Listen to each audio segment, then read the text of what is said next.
removing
Right, hello, hello. Good to see you guys. Managed to spare some time for another set of the brick bracket, which I'm very excited about. We have Pelican versus Cheddar from Group D, which I haven't cast yet. I believe they are. This is Cheddar's first set, and I believe this might be Pelican's second set. Yeah, so we're still getting through these first couple of sets for each group, which is exciting. So you get to see, where people stand after the first couple of sets. Just looking back on some of the previous people that I've cast, we see Kafugal. I cast his first set against Alcatraz, and he won 3-0. Looks like he has picked up another set win, going 2-1, which is, you know, he's pulled out ahead of from these two sets, and he's got 5-1 map wins. So it looks like he's secured a pretty good spot there at the top of the ladder. Yeah, and I cast Can't Touch Me and Lord Benji a couple of days ago. They haven't played another set yet, but looking forward to how these players sort themselves out, where they all stand. Group C, I haven't cast anything from yet. You know, the Flaming Camel pulling out of that, so only 4 people left in that group. But yeah, maybe I won't do any spoilers there. But I plan to get to Group C in whatever my next cast is, so we'll get to those matches. Yeah, let's have a look at the Civ draft and the map draft for for this game against Pelican versus Cheddar. I love both of those names, by the way. Let me just get that up. Yes, there we go. So, we've got admin pick, evacuation. Love to see evacuation in the map pool, it's my favourite map. And we've got Acropolis and Rocky Forest. I haven't cast a game of Rocky Forest yet. Looks like an interesting map, kind of almost like a fortified clearing in a way, but you can't block off the front. It's a good choke point, but you can have things like knights and stuff run through the front of your base, unlike a fortified clearing kind of map. And then Acropolis, obviously a you know, a long-standing map of these tournaments. You see quite a lot of Acropolis in map pools. So what do we got for the Civ pick? And wait, let's just remember, so Pelican chose Acropolis, so he'll have Civ picks designed for that map, and Cheddar chose Rocky Forest, so he'll have a Civ pick for that map. And we've also got a hybrid map, so we want to see some hybrid Civs in here as well. So Pelican's gone for, looks like quite archer Civs with the Vietnamese and Britons. And Cumans, so Cumans might be good. You know, I'm thinking like, I always see Cav Archer on Acropolis, so maybe that's the play for Cumans, but of course they also have their double TC in Feudal Age, so could be some interesting strategies built around that.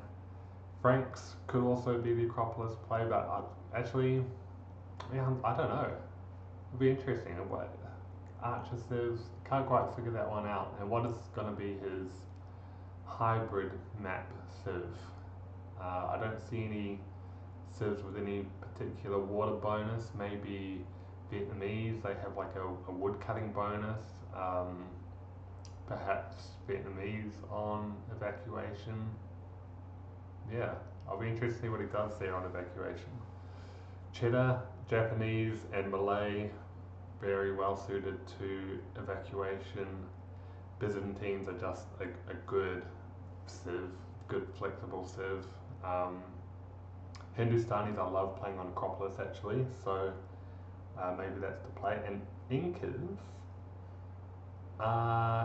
interesting. Incas, no, I'm not too well versed in the Meso Civs, and you know, you see less and less of them with more and more Civs coming into the game. You know, when I first started playing on Definitive Edition, you know, you would see a lot of Meso Civs, but now they've added more and more Civs into the game. I feel like I see them less and less, and I know less and less about them. You know, because I don't pick them that regularly. Eagle Scouts as something, or just Eagle Warriors, sorry, as something to get your head around. So yeah, that would be pretty interesting to see what he does with Incas if he's going to choose them on one of these maps. So yeah, interesting drafts, I think, and quite different drafts. You know, I don't think I've seen many of these civs other than Japanese on evacuation yet. So, you know, this will spice up uh, the game a little bit, or the sets that I've covered. So, yeah, let's get into it. Um, yep, that's the right window. Cool. So, we're seeing Aztecs for Pelican. Aztecs for Pelican. I'm trying to think what the advantage is Aztecs and what the thought process is, because I never really think of Aztecs as a hybrid civ, but maybe I'm just overlooking something there. Malay is obviously much more suited as a water civ or a hybrid civ, so I'm not even sure what the Aztecs, what their navy is, because I just feel like I don't see them on water maps. They miss third ship, upgrade the war galley, upgrade the one after war galley. But you know, you never really see it get to that point to water. Yeah, I'm just interested in if anybody in the chat has any ideas in particular about what Aztecs might be or mean for evacuation, love to hear it. Let's get to it. So I feel as though I've played a few sets with Pelican, you know, a few practice sets with Pelican before, and I think he is slightly better than I am, well he was at the time, and this is talking about 8 months, 10 months ago, something like that. So he may have even improved further. So it'll be interesting to see how he goes there. Cheddar, who also goes by Lul, I think, on the Discord. I haven't run into him before. Be interesting to see what he's like as a player. You know, I think it's always interesting coming into these sets to figure out the play styles of each individual player, because we've seen a lot of quite different players. You know, some with more defensive style, some doing quite like aggressive feudal strategies. Everybody's got a little bit of a different approach, and I think evacuation is a good map to see how people are taking the game, because I don't think everybody's figured out this map yet. I certainly haven't. What the ideal strategy is, I probably sound like a broken record at this stage with my previous sets, but how do you treat that evacuation, as it will? When do you go over? Do you go over when you hit feudal? Do you stick around in the island? I feel like the map control game is pretty important to get over here and secure some resources. You only have a couple of piles of gold here. You need to secure a other pile. This here I think is super important. They're both involved in getting cows right now, but I think there is also opportunities to steal cows as they come across the crossing, the shallows there. So I wonder if we'll see any of that, you know, and I think we might actually see Cheddar think about maybe just coming over this way by coincidence, but this could be a steal play, which can really throw off people's game. Like if you're expecting a cow to come, you're running out of food under the TC, although not at the moment, of course. There is still quite a lot there. But, you know, if you're a couple cows down, you know, that can throw off your planning. And he just misses that cow. That's really unfortunate, because that is 150 food. So yeah, that's unlucky. Looks like the same might have happened for Pelican there. He's gone for quite a, you know, I'd never actually thought about that. I'd always try to take it back around the mainland side, but he's just going to go straight over to his base, the quickest direct route. As we see Cheddar lingering, so I think I think he's taking that steal kind of approach. Unfortunately, the cows come around the other way, so yeah, we see docks on one side, so the Malay player not going over to water just yet, and actually not having that many on wood. So that's interesting. You would think that the Malay player would want to get to water early. I am seeing a lot of dead animals on the side of Pelican here, so a lot to manage, of course. You know, and not going to the goat that's already been taken. Going over to a new cow. So, you know, we're talking 1,200, 1,300 kind of players. I'll say it over and over again, no matter what stream I'm on. I'm about an 1,100 player, so I have no right to criticize these players. I just say it how I see it, and I say things. If I would be annoyed at myself for doing things, you know, I'll say it here as well. But it all comes from a place of respect. But I've been here before where you have multiple animals on the go, which is not ideal. But he's doing an amazing job at getting the fishing ships out. We're only seeing Cheddar go over to water now. I think it's late. But having said that, he's gone into feudal quicker. I just think that's part of the Malay bonus as well, that you get there quicker, it don't take as much time. But yeah, I would like to see, oh wow. You know, I was talking about evacuating the mainland in feudal age, but he must have been over here in dark age. Looks like he's trying to get a bit more food. He does have an extra goat under there, so that's interesting. That's really interesting. I wish I saw what made him go over there so early. I guess, you know, you can expect a lot of food at the entrance of this gate, as we have a bit of an annoyance there. You do see berries there and a boar in these map generations being just over the shallows there, so he obviously has played this map before and knows that, knows that the map generation goes that way.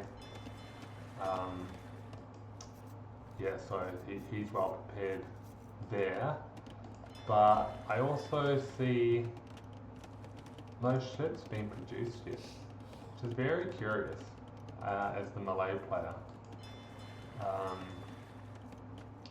You know, we've got a lot of walls here, and these walls are very close to the base, so not very ambitious walls, I would say. You know, not trying to close off side of the map, maybe that's too far for Pelican.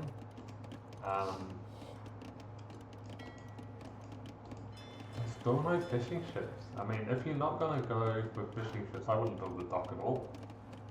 Even if you want to build the dock and then use the resources, right? You know, maybe that Eagle Scout could have killed that cow there. But we're seeing a lot of wandering around for Cheddar, so yeah, it hasn't been a perfect game for either player, I would say, especially because both players are hovering around that 1 minute idle TC time as well. But I think I would give the advantage to Pelican at this stage. I just feel like he's a little more on top of what he's trying to do. Wants to get into archers. You know, I still haven't seen, you know, I just don't have a good indication about what the game plan here is for Cheddar, and You know, we're even seeing Pelican kind of do this kind of annoyance where he comes in and out, in and out, in and out. As we say that he kind of just goes for the kill here, which he's not going to get. 1 versus 2. You need to find the isolated villager, maybe, you know, pick off one that you've already clearly, well, that could have been a boar actually, but finding the weak villager. This is super interesting here from Cheddar as well. There's a lot to say in this game so far. We've even got a preemptive tower. And I just don't think it's necessary on this map. I feel like your economy, at least in this early feudal kind of stage, well, it's not even early feudal, it's kind of mid feudal at this point, but it just doesn't get threatened on this map, on this evacuation side, that quickly, I feel. You know, especially as you know, Aztecs can't build knights, so you're not expecting a scout rush of any kind. You know, I guess maybe Cheddar could have seen this archery range. You know, maybe that spooked him. Maybe he thought the archers were gonna loop around there. You know, but I think it's a little preemptive. You need to get your scout out to see what's happening, to see if archers are coming. You know, I just don't think it happens that quickly on this map. You got a bit of time, and actually, yeah, we are seeing very spooked by the archers, also doing the preemptive skirmishes there. And he's gone completely off the food as well, so he's really spooked by the archers, but I just don't know, you know, it's 4 archers. If you scouted that, would you be that concerned, especially because you've got the preemptive tower? But, you know, he's gone heavily on wood now, which is making him go into some fishing ships as his food supply. But that eco balance is a little off for me. You know, we already see Pelican going up the castle. He's got his economy balanced and on point. Cheddar has gone in quite wild swings here, I would say, you know, transitioning to those farms. We don't even see Pelican on farms yet. So he's spooked so much, he could have been milling this deer, not going to farms, investing that wood. He could have had more fishing ships out already. As I say that, you know, the tower is working wonderfully to stay off that wood line. Didn't pick up an archer, but they're all low. He's even come back here with the skirmishers. Maybe he, again, a bit spooked that the archers are going to loop back to his main base. Yeah, I think maybe with the scout, well, the scout is over here. He scouted the siege workshop, which is a good pickup. But you know, you need to linger around here a little bit, I think, to track where those archers are coming and going from. We will see Cheddar catch up a little bit, considering he's got that fast castle age. So he won't be too far behind. And you know, he does get a villager advantage because of that shorter time. We see the fire galley plant itself here, so it is going to find those fishing ships. You know, investing into one fire galley to see what you can pick up here, you know, I think that's great. But I'm just really interested in how players are approaching this map, because we just really haven't seen big investment into water. We always see the docks on the side. We don't see many docks at the back, even though there's more fish back here. You know, maybe here would be the perfect dock placement with the deep fish out to the corner. But I just really haven't seen, beyond Dark Age and Feudal Age, the investment in ships. but it is good to get those fishing ships picked off for sure. Yeah, so we're seeing a mangonel, which in theory could counter those skirmishers. So that's the unit combo he's going for, and we're seeing a scout and skirmisher combo for the side of cheddar.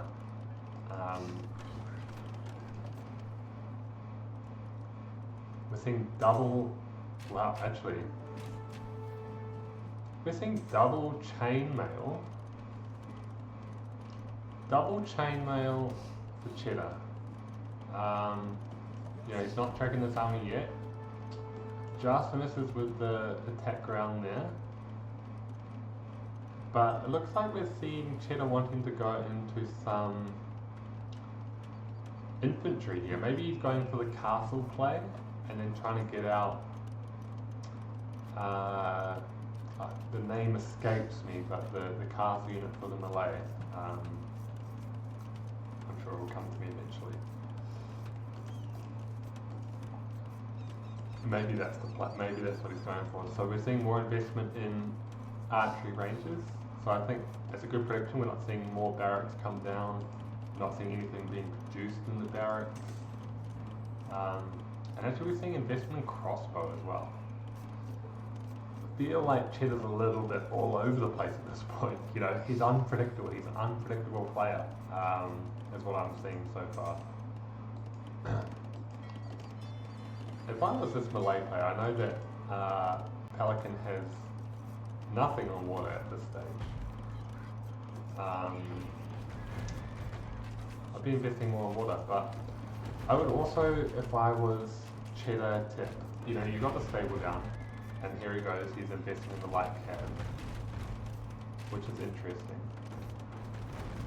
Because he hasn't invested in any gold units at this stage, so I would have made those knights, but all of this distraction over here with this army, you know, forcing Cheddar's army here, has left this part of the base exposed for this castle drop. Even if you send the light cab over here now, you're not going to make it. He's decided to take this fight, and he's going to win this fight, but it's not going to stop this castle, that's for sure. As we actually see there being a hole on this side. That's unfortunate. As Cheddar has seen this castle being dropped and is evacuating, on evacuation, very appropriate, and going with that siege workshop. But I'm really concerned on the side of Cheddar here. We see Cheddar, he's got the villager lead. Oh well, sorry, no he doesn't. He's fallen behind now. But we see all these farms not in use. We see one farm down here. See these berries untaken. Fishing ships are going, but we need to replant another dock for efficiency. And the response is more town centres. You can't use this town centre anymore, I guess. So need to build a different one. No villages being produced in here. So use it for the upgrades like wheelbarrow. I see the logic. But he really has to make this boom play work while also defending. We've seen the knights now. I'm happy to see the knights. I feel like he should have gone knights instead of light cav initially. So I love that addition from Cheddar. No farms, keep on taking those wild animals.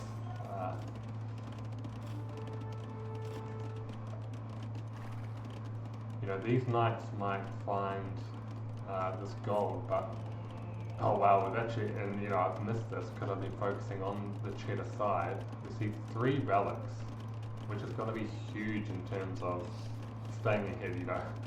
See the village elite and 3 relics. You've got a monastery here with a monk, 3 monks on the side of Pelican here, and we see quick walls go down. I feel as though that is protected. Really well done, really well done. And yeah, I just wonder, on the side of Cheddar, we saw those 2 infantry upgrades, armor upgrades, and we haven't seen infantry yet. That was a perfectly placed castle, by the way, just being in the range of that town centre. But yeah, these knights are going to cause havoc though, so we're seeing some return damage for sure. You know, that's good to see. But he is going to be taken down. For this economy play by Cheddar, it's not being executed to perfection, I would say, because we see a lot of idle TC time, and that, you know, he does have a lot of food in the bank too, so he just needs to make sure that these town centres are always producing, and you know, as we click on them, we see 2 of them aren't, so you know, they need to be always producing. I'm 100% guilty of that myself. I put down a bunch of town centres. I can only probably manage 3 at one time. I've got 4 or 5 town centres. Yeah, I'm really bad at managing that. So I totally understand. We see Pelican trying to limit that mobility play of Cheddar, reduce the places where he can kind of come through, knights come in the back, so that's really smart. And we're going to see Pelican take out some of these buildings as well. We're actually going to see Cheddar be the first one to Imperial, which is really interesting, you know.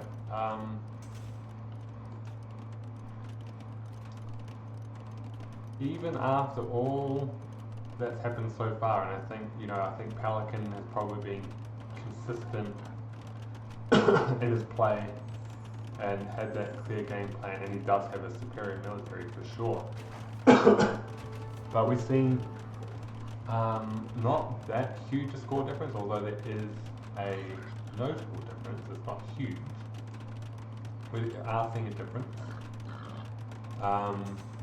But the fact that the Imperial time is going to come ahead for Cheddar, that's something that I wasn't really expecting.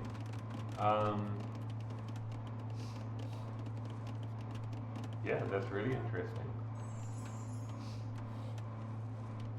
Now, I think this castle's a mistake.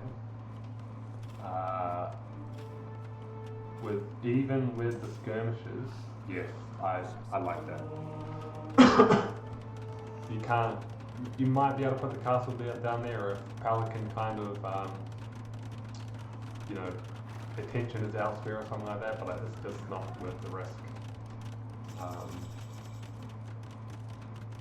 Arbalesta coming in here for Pelican, and he has a lot of archers there. A lot of archers. And they're going to be Arbalestas with bracelets. Don't want to lose those archers. Yes, he's on top of it. Fantastic. But he's going to have this trebuchet out first.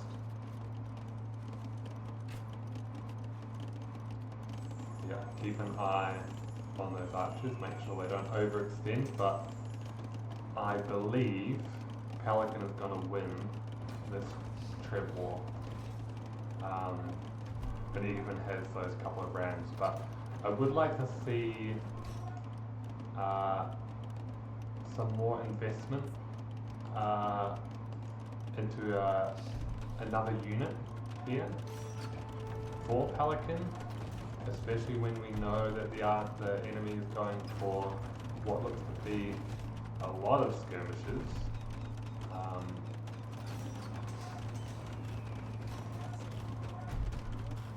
I'll go for the bombard cannon here for cheddar. Very interesting. Gonna go for the double castle, really secure that area. And we've got elephants for cheddar coming through. He does have 29 on food, 11 on gold. I don't think he has the gold to consistently produce elephants. I think you need more. But this is not a favourable fight for Pelican. 29 skirmishers versus 49 archers. It's probably not going to work out all that well. We haven't seen the Malay infantry unit, but yet we have plate mail. So I'm just really confused. I'm really confused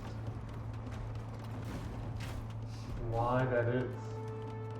Because that's a lot of resources invested unnecessarily.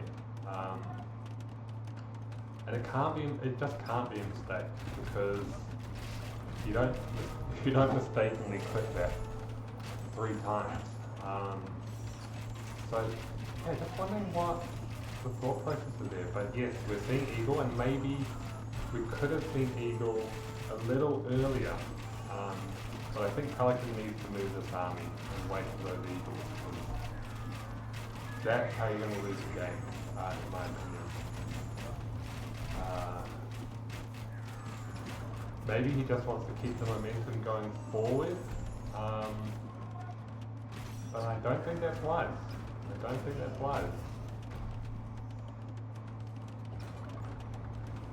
So in terms of Eagles, we're getting the barracks down. I think this is the right play, maybe a little bit late, but I think it's going to catch Cheddar off guard, although perhaps he should be expecting it as an option. You know, whenever I play these mesos, you know, I do struggle for options, because I'm like, okay, I've got archers, I've got eagles, what else is there? I mean, you've got the Jaguar Warrior as your Aztec special unit, but that's pretty situational. You do have Champion. Maybe that could be an option, but he's chosen the Eagles, which I think is probably the right choice. Yeah, but we're actually seeing Cheddar kind of push back here a little bit as this transition takes place. Yeah, very interesting, and I wonder why, you know, he probably should scout this, and maybe he doesn't know this is happening, that there are still villages here. He probably hasn't looked there for a while, but there's still a lot of villages that could, you know, take out. That is, you know, part of the economy.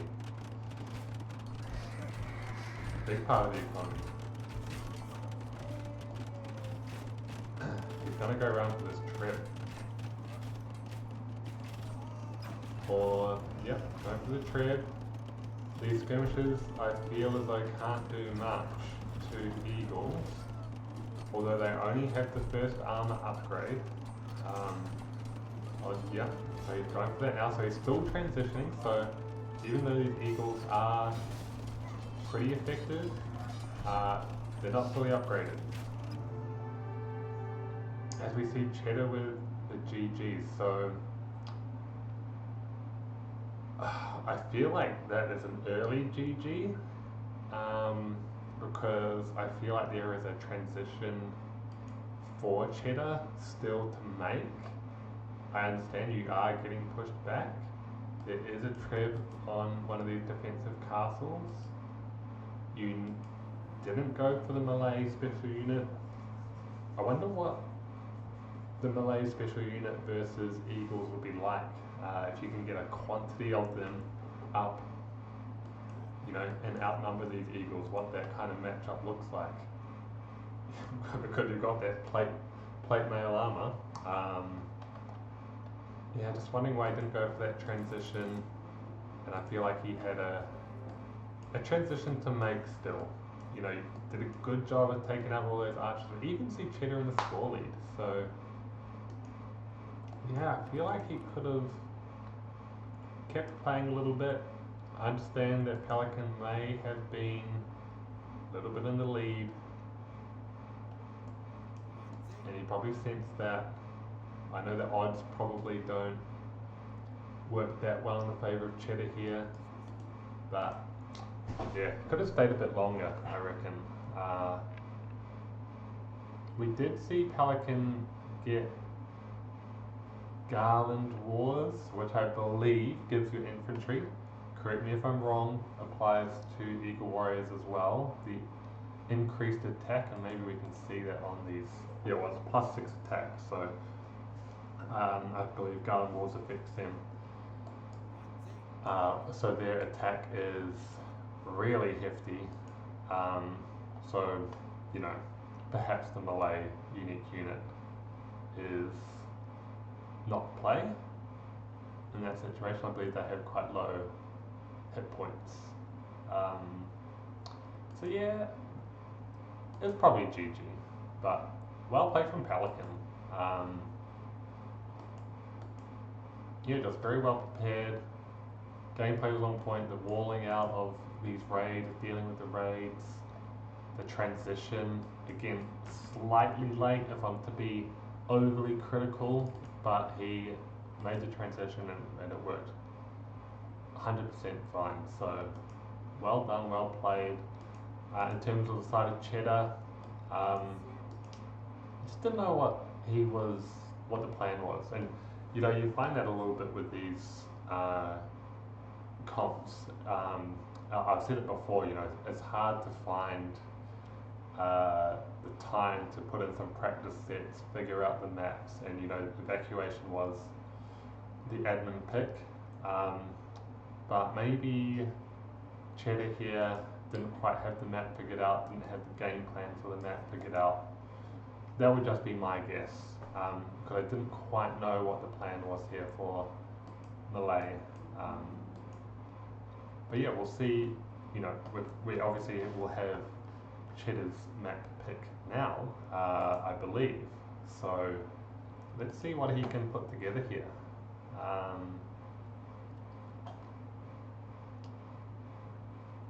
So I believe Rocky Forest, let me just check this if I've got this correct.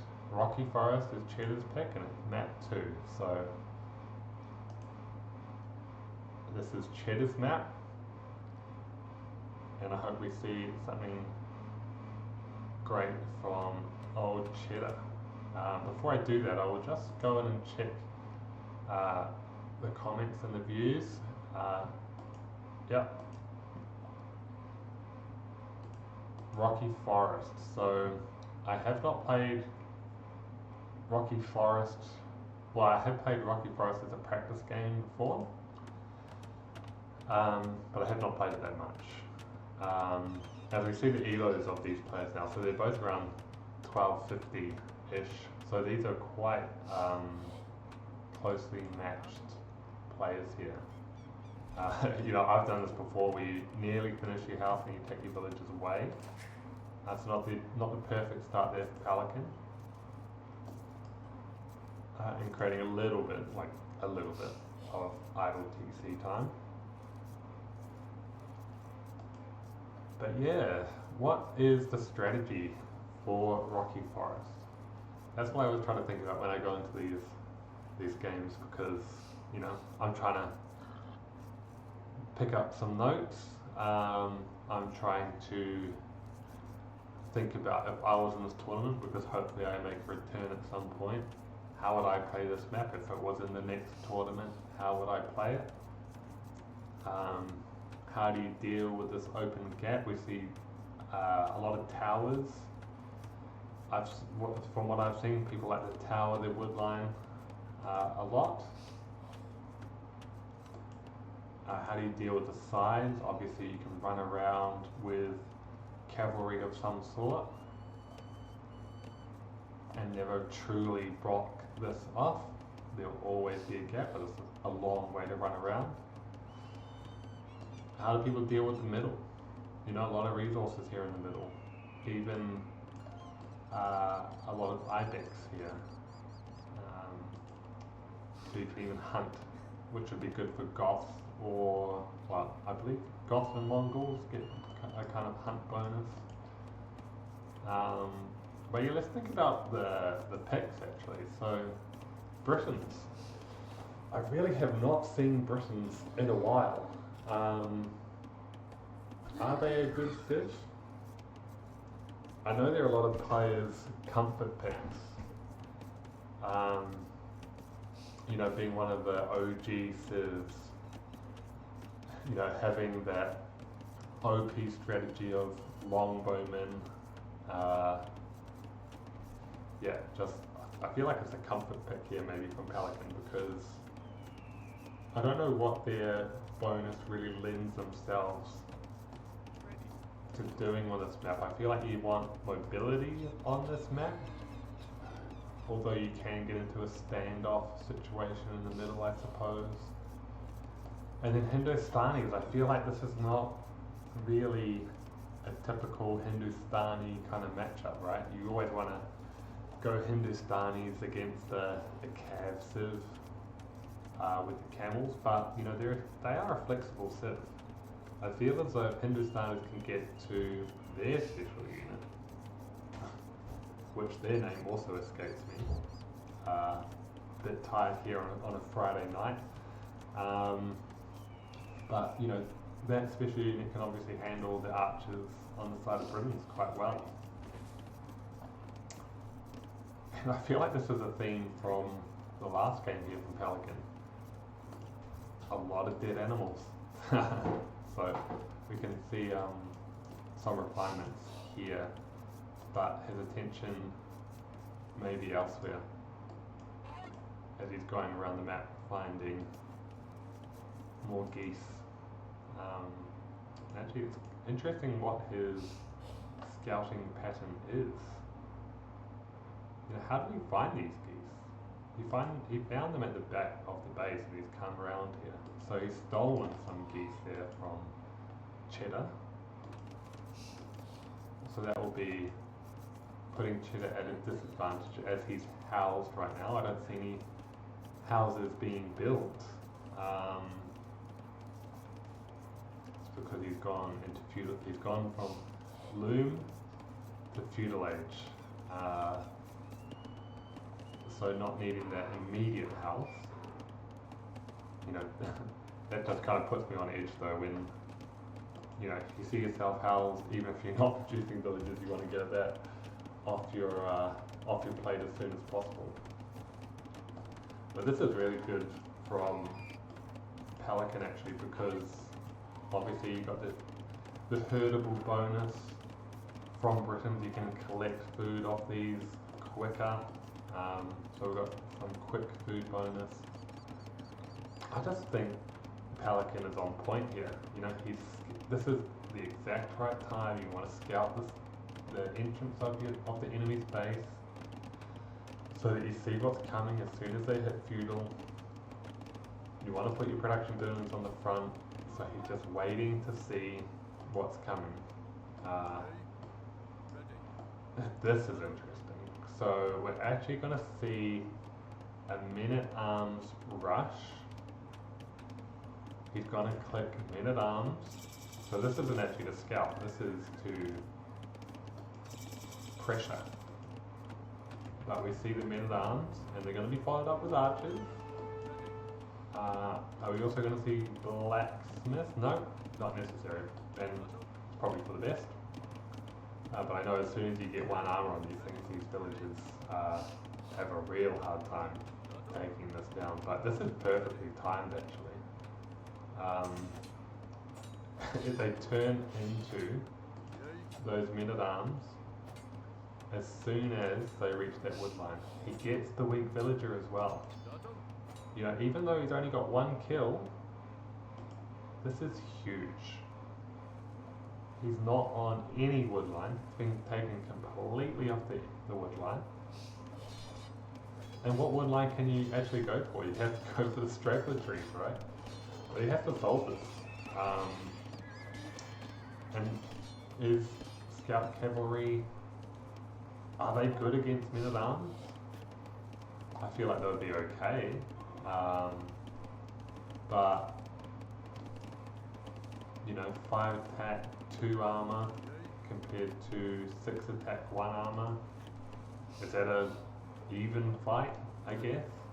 I feel as though you want archers in this situation to hit and run, but he has to get these walls up quick, smart. And he's got them.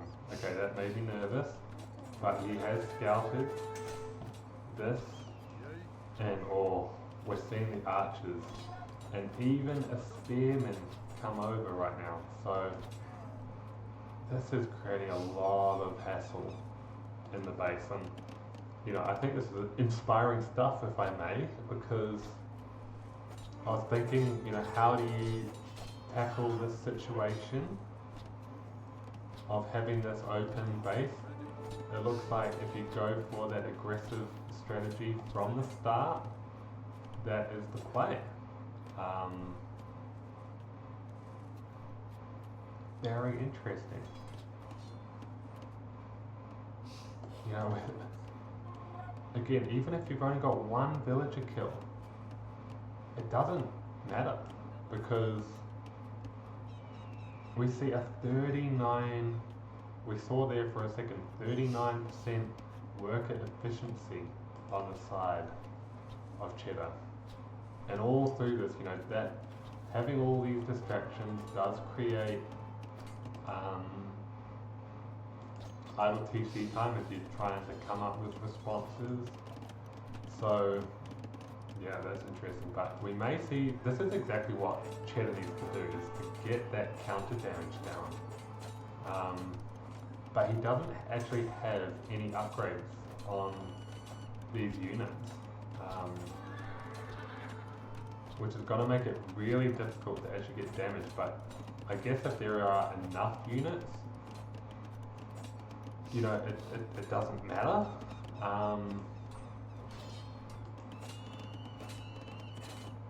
But we're going for the villager fight off, which is, you know, pretty cool. I love a good fight, villager fight off, but you know, we need to see some spearmen being produced. We've seen this many. Well, we do have one. And we're seeing a bit of panic set in now on the side of Pelican. But he has killed all of those units, so the threat is over. But we do see the threat inside the base still exists. It's a smaller threat now. But even though we saw Cheddar get 7 kills, we're seeing an even villager count, and we're seeing a much higher res collection on the side of Pelican so far. But really, I can't emphasize this enough. I love the fight from Cheddar, and I love the decision making. You cannot get purely by when the enemy's in your base and you can't, for whatever reason, take that fight. You've got to take the fight back to the enemy, and Scout's perfect for that. So I think the strategy was on point, and he's clawed it back to an even game. So I really, really love that. He's going to keep trying for it. Obviously, we've got a bit more preparation on the side of Pelican now.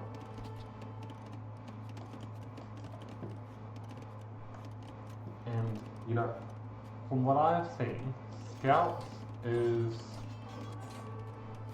preferred on this map. Like, having some Scout play on this map is important. And, you know, it just makes me question the Britons pick. You know, not known to have a great stable, the Britons. And I think a little bit of a missed opportunity is having some upgrades on these scouts, but it has allowed him, foregoing those upgrades to get to castle age sooner.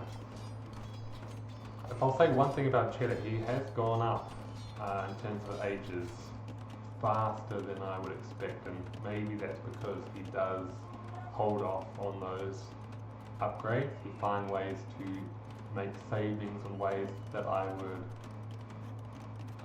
not do as a lesser skilled player. So respect to that. Also respect to finding these other wood lines, like I said, there was a lot of idle worker time, but Pelican never scouted it, so you didn't know where those lumberjacks went. If you've got a men-at-arms kind of rush, they can't just whip around the map. So yeah, good stuff. Good stuff from Cheddar, good adaptation from Cheddar. I do have my eye on this villager coming around. Could be like a tower villager, sneaky, or like a stable villager. Put some stables back here. That could be what he's up to. But we are seeing the higher army count here for Pelican, and we see some destroyed buildings.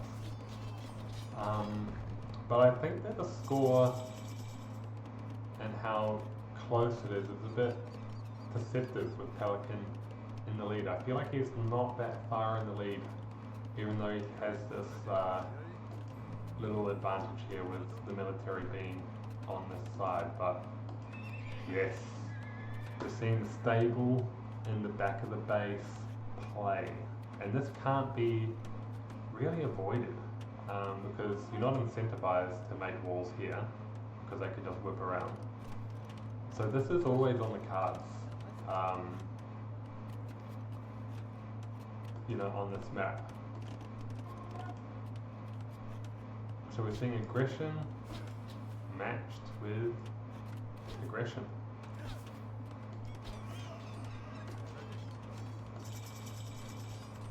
As he rebuilds the lumber camp on the exact same place where the lumber camp was first destroyed.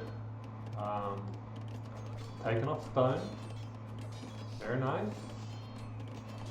We see that earlier castle age timing for Cheddar, but we're seeing Pelican get to those TCs a lot quicker. And I feel like Cheddar has not quite taken advantage of this castle age timing either, because again we're seeing the preference for scouts. You want to take advantage of that night power spike, I reckon, as these might be lured into this TC. Yes, they will be. It is going to create idle TC time as he's left on 1 HP. Yep, just set and forget onto this over here, but we now have scouts in the base once more for Pelican. They need to get into that TC, yeah. But we do have spears. As long as the spears are well positioned, it shouldn't be too much of an issue. Do you just plant spears around the base in choke points? Is that how you counter that play? We do see the skirmisher here for Cheddar. Not yet upgraded. We do see those more, the more town centers for Pelican, but we're not seeing a villager lead yet. We do know Hindustanis have I tripped up on this on the last set. Hindustanis have cheaper villages, not faster, so I would expect Pelican to kind of creep ahead in terms of villager count. You know, I feel like chasing here is not the play because you're chasing them right into your wood villages. So that perhaps was not wise. He's gonna track these down eventually. And this is so frustrating when this happens, eh? Where you're chasing, you gotta get close enough to get it, yep. But, you know, they will disperse, I guess. And this has not been scouted out yet. But maybe you should have an inkling that that has happened. Good pick off. Perhaps, well, we don't have any stables, so we won't see, you know, scouts or knights to clean this up, which would be the, you know, the easier thing to do. But yeah, I wonder what the unit composition here will be for Pelican. What is their answer to skirmisher? Some kind of siege, I suppose. Maybe you just shouldn't be all that worried about skirmishes unless they produce a lot of skirmishes.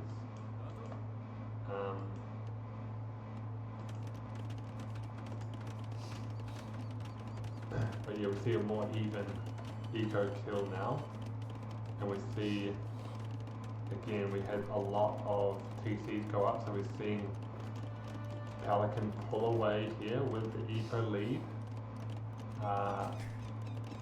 We've only got 2 TCs on the side of Cheddar, who is looking to get up to a castle, I believe, is his strategy. But he doesn't really know where to go with this. Although it does look like he knows farms are there. Does he know farms are there? I guess he does. So maybe that's the plan. Scouts have come back in here. I would have planted a scout on this wood line because it is vulnerable. But it didn't look like he got any villager kills. It does create a lot of idle TC time. So good work. I feel like I get this castle. You don't want to put it too far forward because of the threat of army.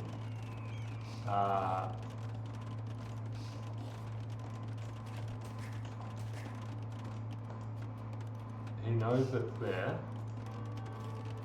So maybe that's actually the perfect castle placement.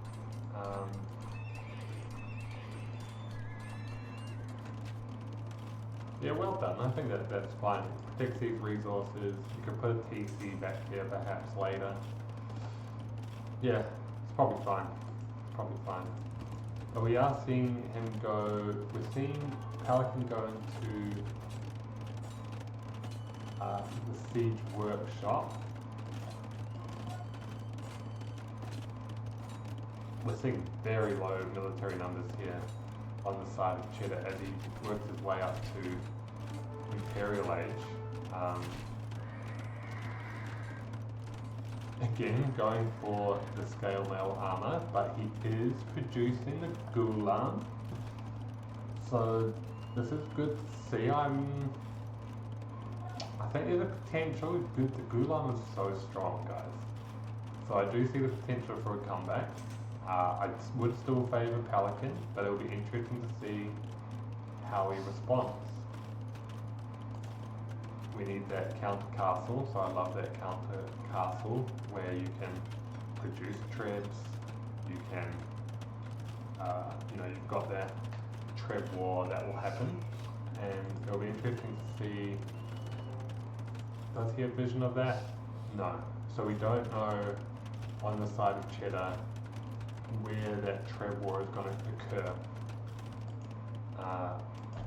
Love a player that does outposts, just in case there's that counter play on the sides. So I think that's wise. I do think Pelican might need to have some forethought, knowing that Hindustanis do have this very particular unit that does counter your greatest strength, which is archers. You know, how is he going to deal with that? How is he thinking about dealing with that eventuality? Because I think it is an eventuality. Got the double castle. Oh, we've got the double castle over here, so it's going to be very interesting to see what this middle, how this middle is going to play out. Okay, so we see now, Pelican sees now that Gulam is on the floor. Now it all depends on how he responds. I feel like he has to come up with some response to that unit because it's huge. I mean, if you can get this castle down quickly with the capped ram coming through as well, you know, this castle will go down quickly, and that does limit his Gulam production. So well done. And maybe that's the forethought that he was thinking about. Maybe I don't need to transition away from archers, because if these do go down, his main counter unit is gone, you know.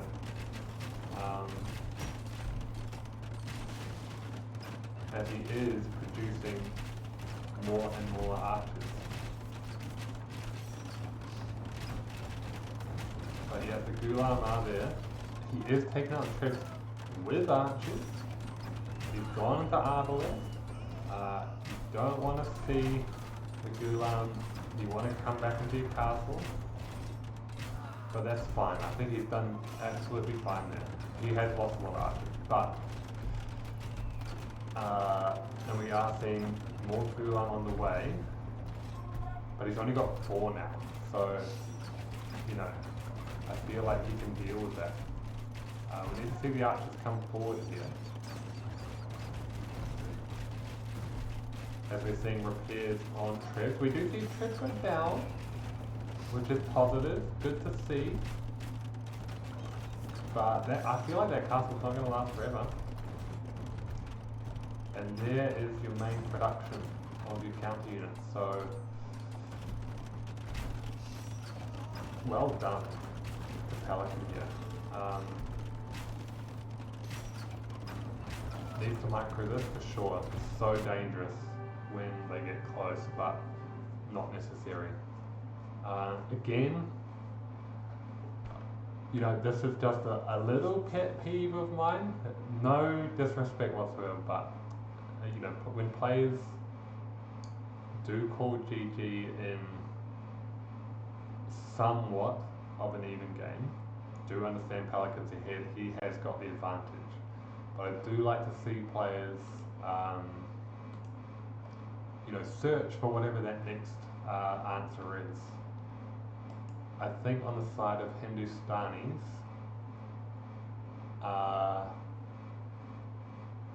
you know, I would like to see a little adaptation. You have lost middle. I know middle is super important. You know, with the resources, you're going to see Pelican get all of this gold, all of these resources. So it would be really hard to come back from. But, you know, just like to see players search for whatever that next step is. But, you know, it's just nitpicky on my side. You know, Pelican can get into archers with pretty low repercussions. What realistically Hindustan is going to do here to counter an inevitable archer snowball? You know, my mind goes to elephants, but you don't have necessarily the food or the gold production, especially after losing middle. This is funny. We see gold miners come here. You know, maybe there you could have used this a little bit more to send, you know, a couple of elephants back here to disrupt that food economy.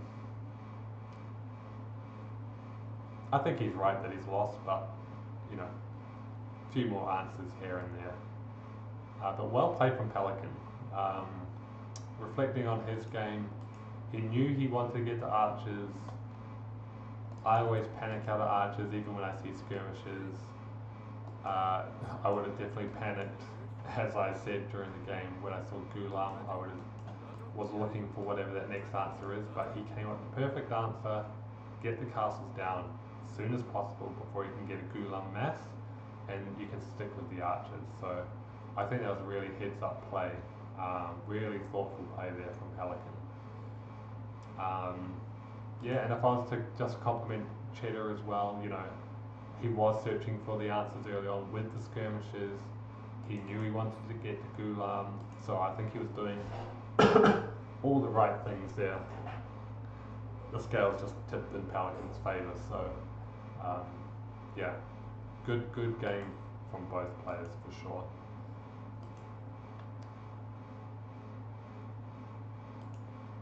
Let's get into the next game.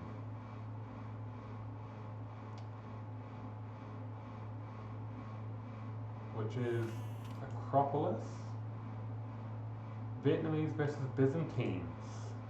That is super interesting. That is very interesting because, again, we're seeing Pelican pick an archer civ.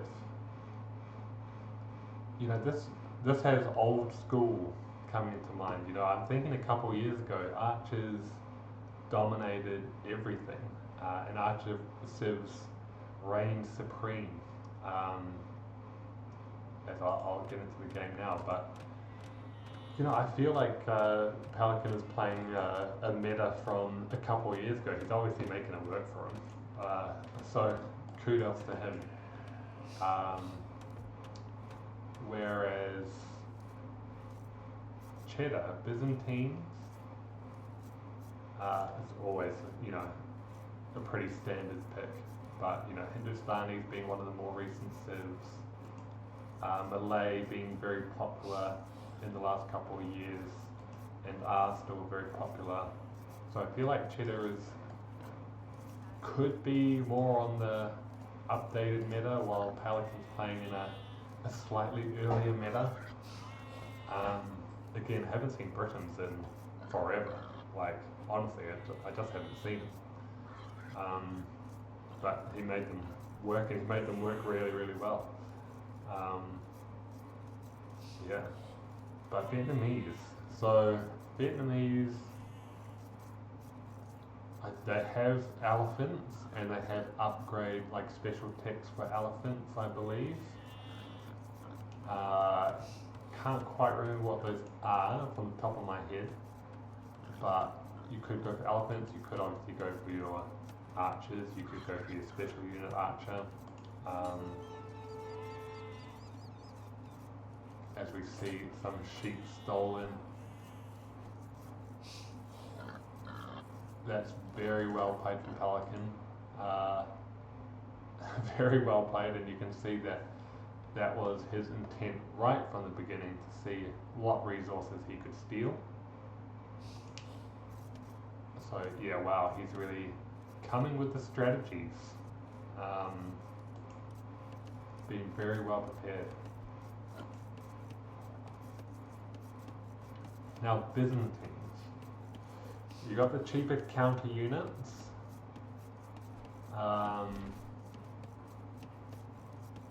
You do have camel for potentially any elephant play. I believe, I'm not quite sure how elephants and camels play out. Obviously camels have an advantage, but you know, elephants are really tanky. and then unless you got like a good mass with all of that extra damage, not sure. But you know, skirmisher play for the Byzantines. I believe they get cheaper skirmishers as well. It'll be interesting. You know, they've got that wide pick tree, so they can really pick anything. But how they interact with Vietnamese, what exactly that choice would be, not quite sure. Seeing 2 boar being taken once again, staggering that, but you know, I think we saw that on the side of Pelican last time, so just how players manage their food under the TC, I find interesting. You know, I feel like at this level,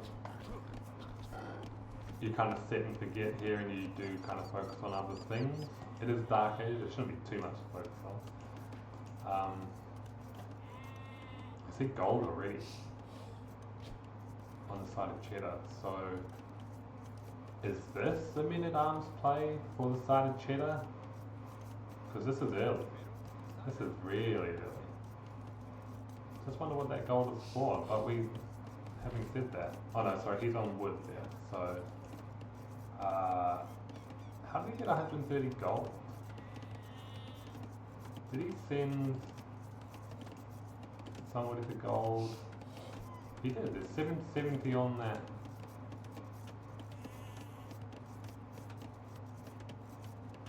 Not sure how that happened, but we're seeing gold now. We did see somebody take gold there, I believe, unless I'm going crazy. But we're going to see some men-at-arms play from either side.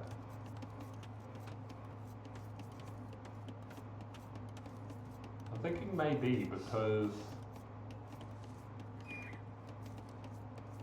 does that allow you to get, but he's got 1 more gold, so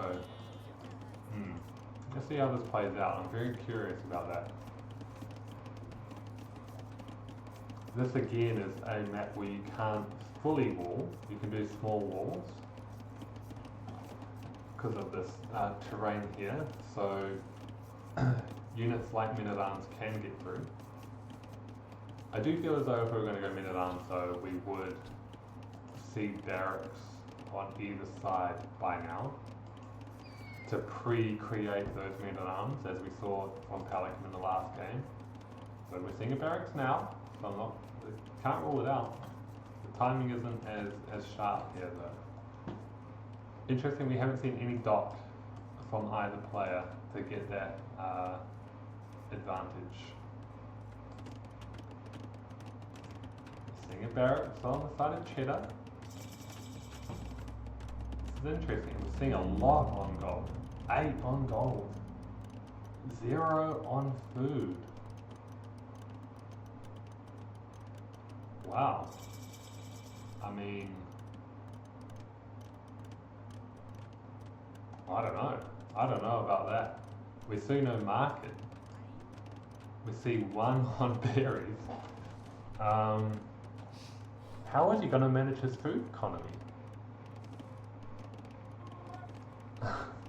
Unless there's been a patch on the game where food is no longer used to create villages, I feel as though this is going to be an issue. This is going to be a real issue. As I should put the score up actually, 2 for Pelican. Yeah, I think we might see a lot. Well, he does have 3 in the queue. Can he catch up in terms of food? Archers here. Other play for Pelican. So again, trying to get into the archer numbers is what he's going to try and do.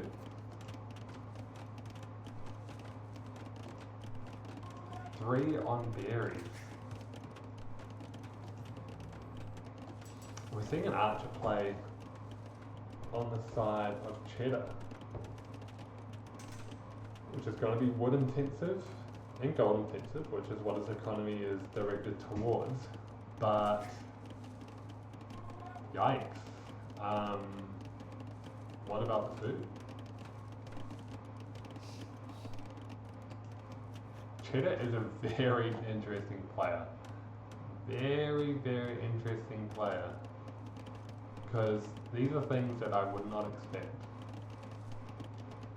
You know, he could have these big brain strategies that I can't comprehend as a lower skilled player. But my brain just goes to that's incorrect. And I don't mean that as a flank, because again, there could be something that I'm just not seeing. Maybe this attack is going to be devastating.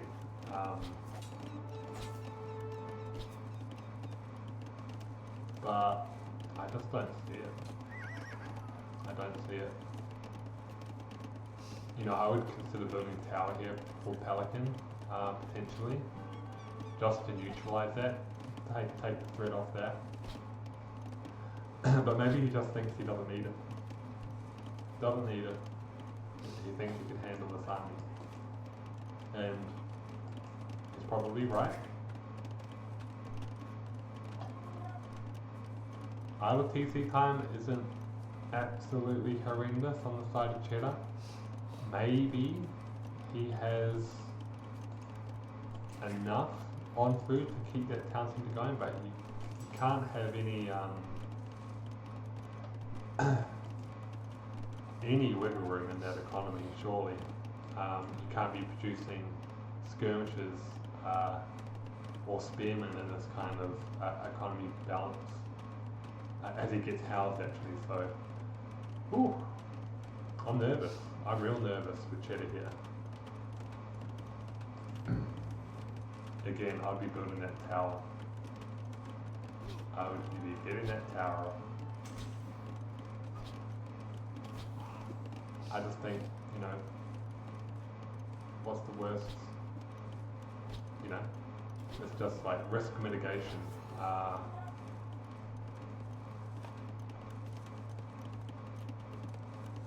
This is really good counter-attack. So I've been really impressed by Cheddar's counter-attacks.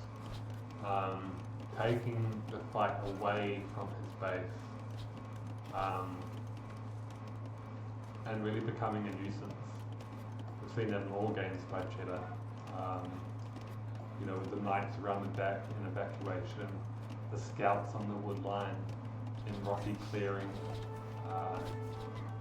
So yeah, this is good stuff. And I would have just taken that fight if I was Cheddar. I'd be happy to take that fight. You have more upgrades, you've got a skirmisher in there. Feel like you're taking more hits than you should. I think you could have killed more archers for sure. But we are seeing him focus elsewhere. We're seeing him focus here, and we're seeing some panic villager hits. And you just need to get out that tower. I mean, the tower here just neutralizes all of this. You know, it would stop them looping around here as well. You can zone with your army much better. But I guess the wood production is all going to archers right now, and if you're being taken off wood,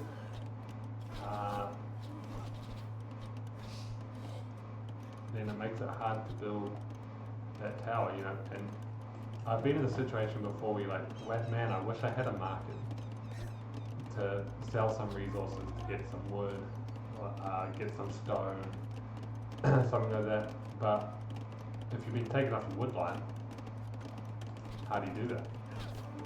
You get kind of trapped in this kind of situation.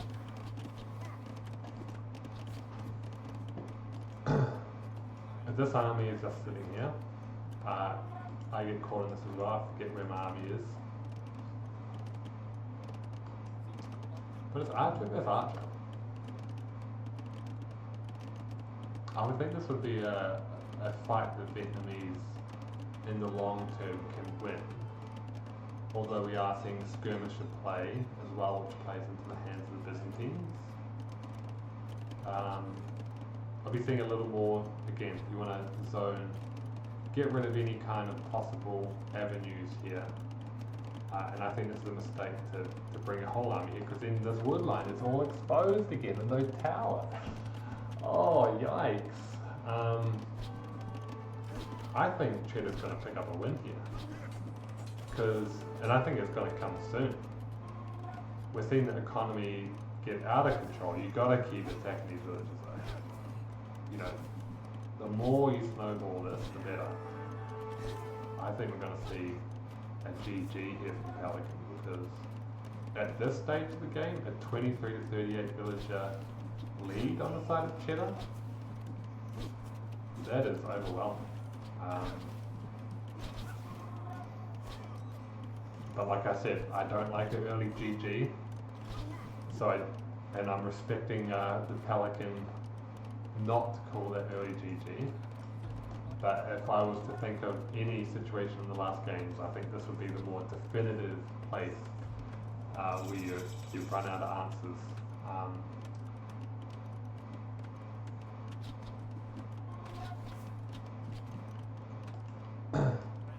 But, you know, he is stabilizing for this point. He is in Castle Age, so getting knights on the field could have an impact here, I think. If he goes for a stable, but like I said, Pelican does seem to be an old school player in the sense that he's sticking with archers for these archer civs. I think he could mix in some knights. That's where my mind is going.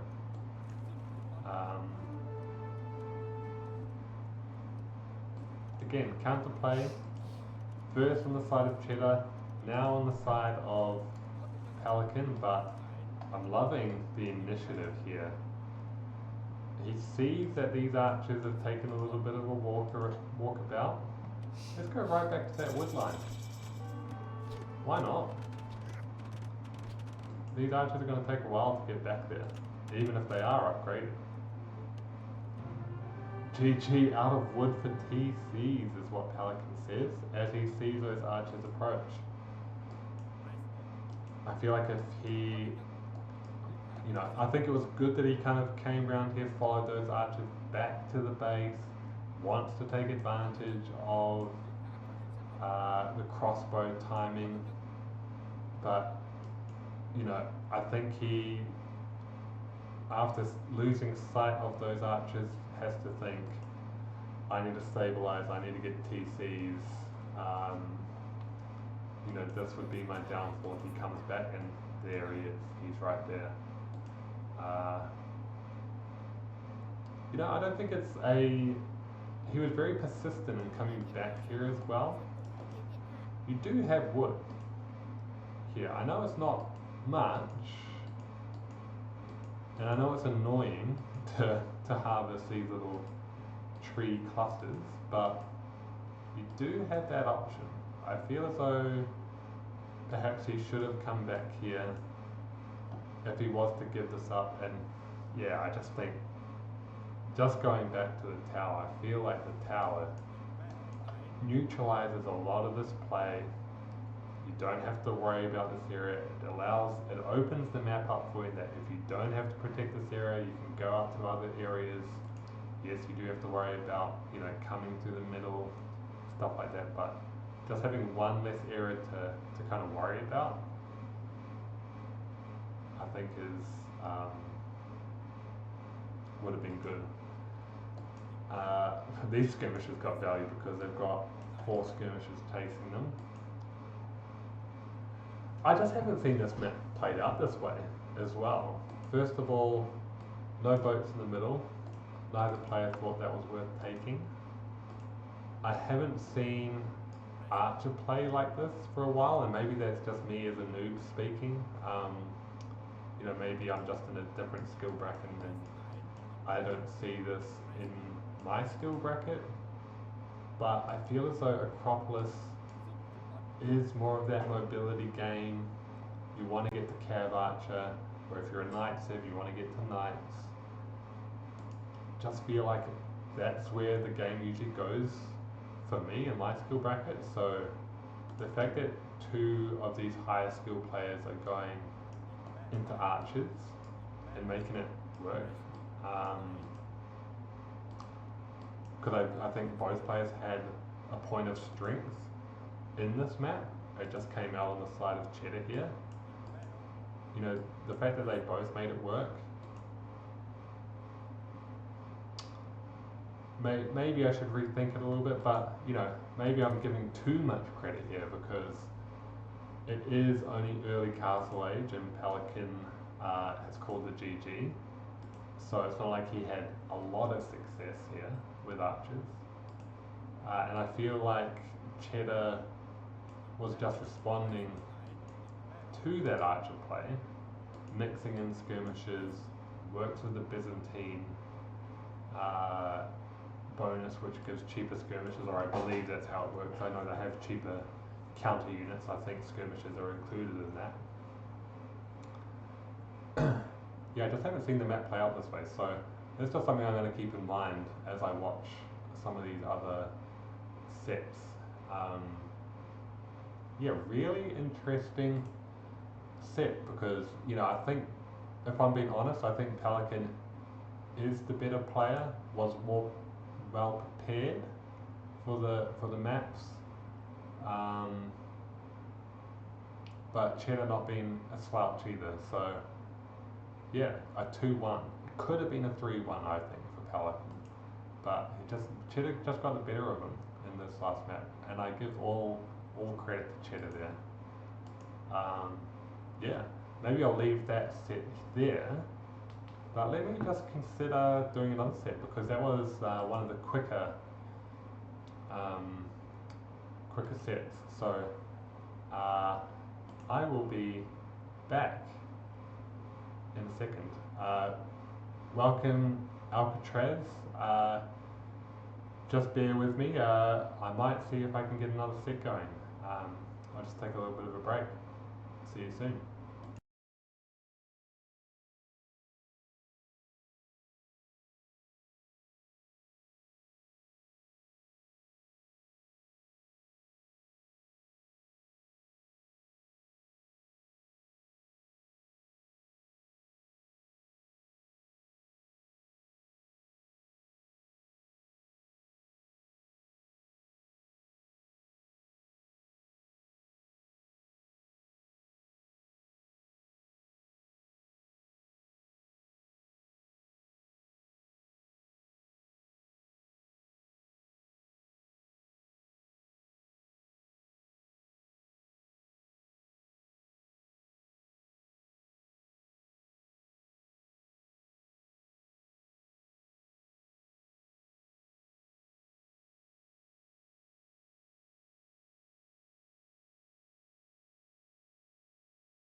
Alright guys, we're gonna cast another set, which is pretty exciting. We will cast Alphakrit versus Pasta.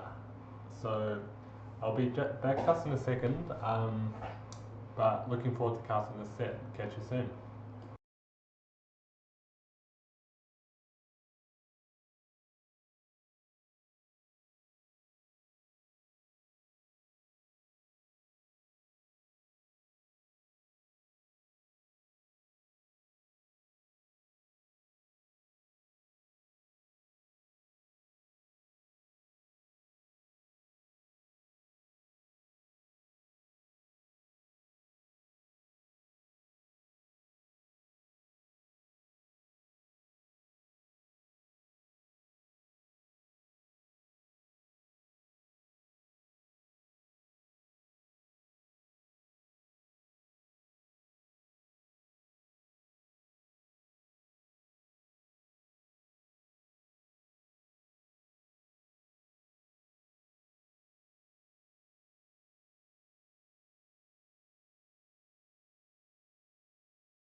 Alright, sorry about that guys.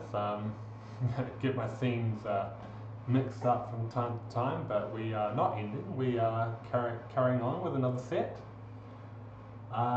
with Alphakrit versus Pasta, Group A of the Brick Division. Happy to see another 2 new players. I said from the beginning that my goal is to cast at least one game from every single player in the Brick Division. That is my goal. And we're getting another 2 new players here. And looking at the map draft, I'm also happy to see 2 maps that I haven't yet cast in Ravines and Jungle Swamp. I have covered quite a lot of Acropolis so far, but I think it's a great map, so I'm happy to see that map again. Yeah, Alphakrit with Ravines as a preferred map, Pasta with Jungle Swamp as a preferred map. In terms of civs, we're seeing Vietnamese, Mayan, so 2 archer civs on the side of Alphakrit, Magyars, Huns, and then Lithuanians. So he does have variation there between cavalry and archers. Interesting to see what maps he uses those civs for. If I was to take a guess, Acropolis would be Magyars, and possibly another one of those cavalry civs for Jungle Swamp, and then maybe one of the archer civs for Ravines. Although I'm not sure. They could all be cavalry maps in my opinion with the mobility factor. In terms of Pasta, we've got Tatars. Tatars for me is a staple of Acropolis with Cav Archer play, but Hindustanis work quite well. We just saw Byzantines work very well on that map in the last set. Japanese, I'm not seeing any hybrid maps here, apart from actually we do see the small pond in Acropolis. Maybe that's the strategy there with Japanese. You get the wood discount on camps, you get the stronger ships, for, fishing ships, faster collection rate on ships I believe for Japanese, so maybe going for the middle in Acropolis gives you that slight early advantage on Acropolis early on. and then I think Berbers, I think Berbers will see on ravines perhaps. Yeah, that would be my prediction, but with these things I'm often wrong. So yeah, we'll see if that all plays out.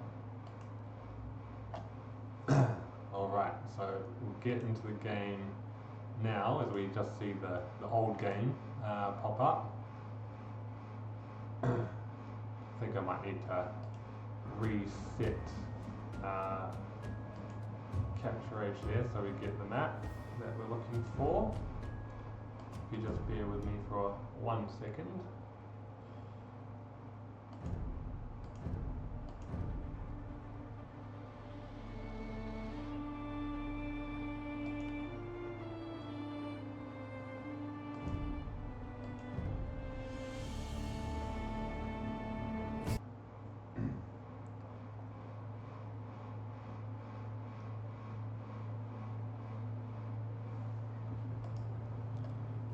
Alright, starting with Acropolis, which we've just seen, but we're seeing very different picks with Tars and Mayans, so this should be a good one. Yeah, let's get straight into it. So I was correct in the sense that Tars are the play on the side of Pasta. I think they're very well suited to this map. So that should be interesting to see. Mayans, like I've said in previous sets, my knowledge of the Meso-civs is not great, but obviously Mayans being a archer civ themselves, not much cavalry, the mobility leaves a lot to desire, but the plumed archers are quite speedy. So, maybe that could work.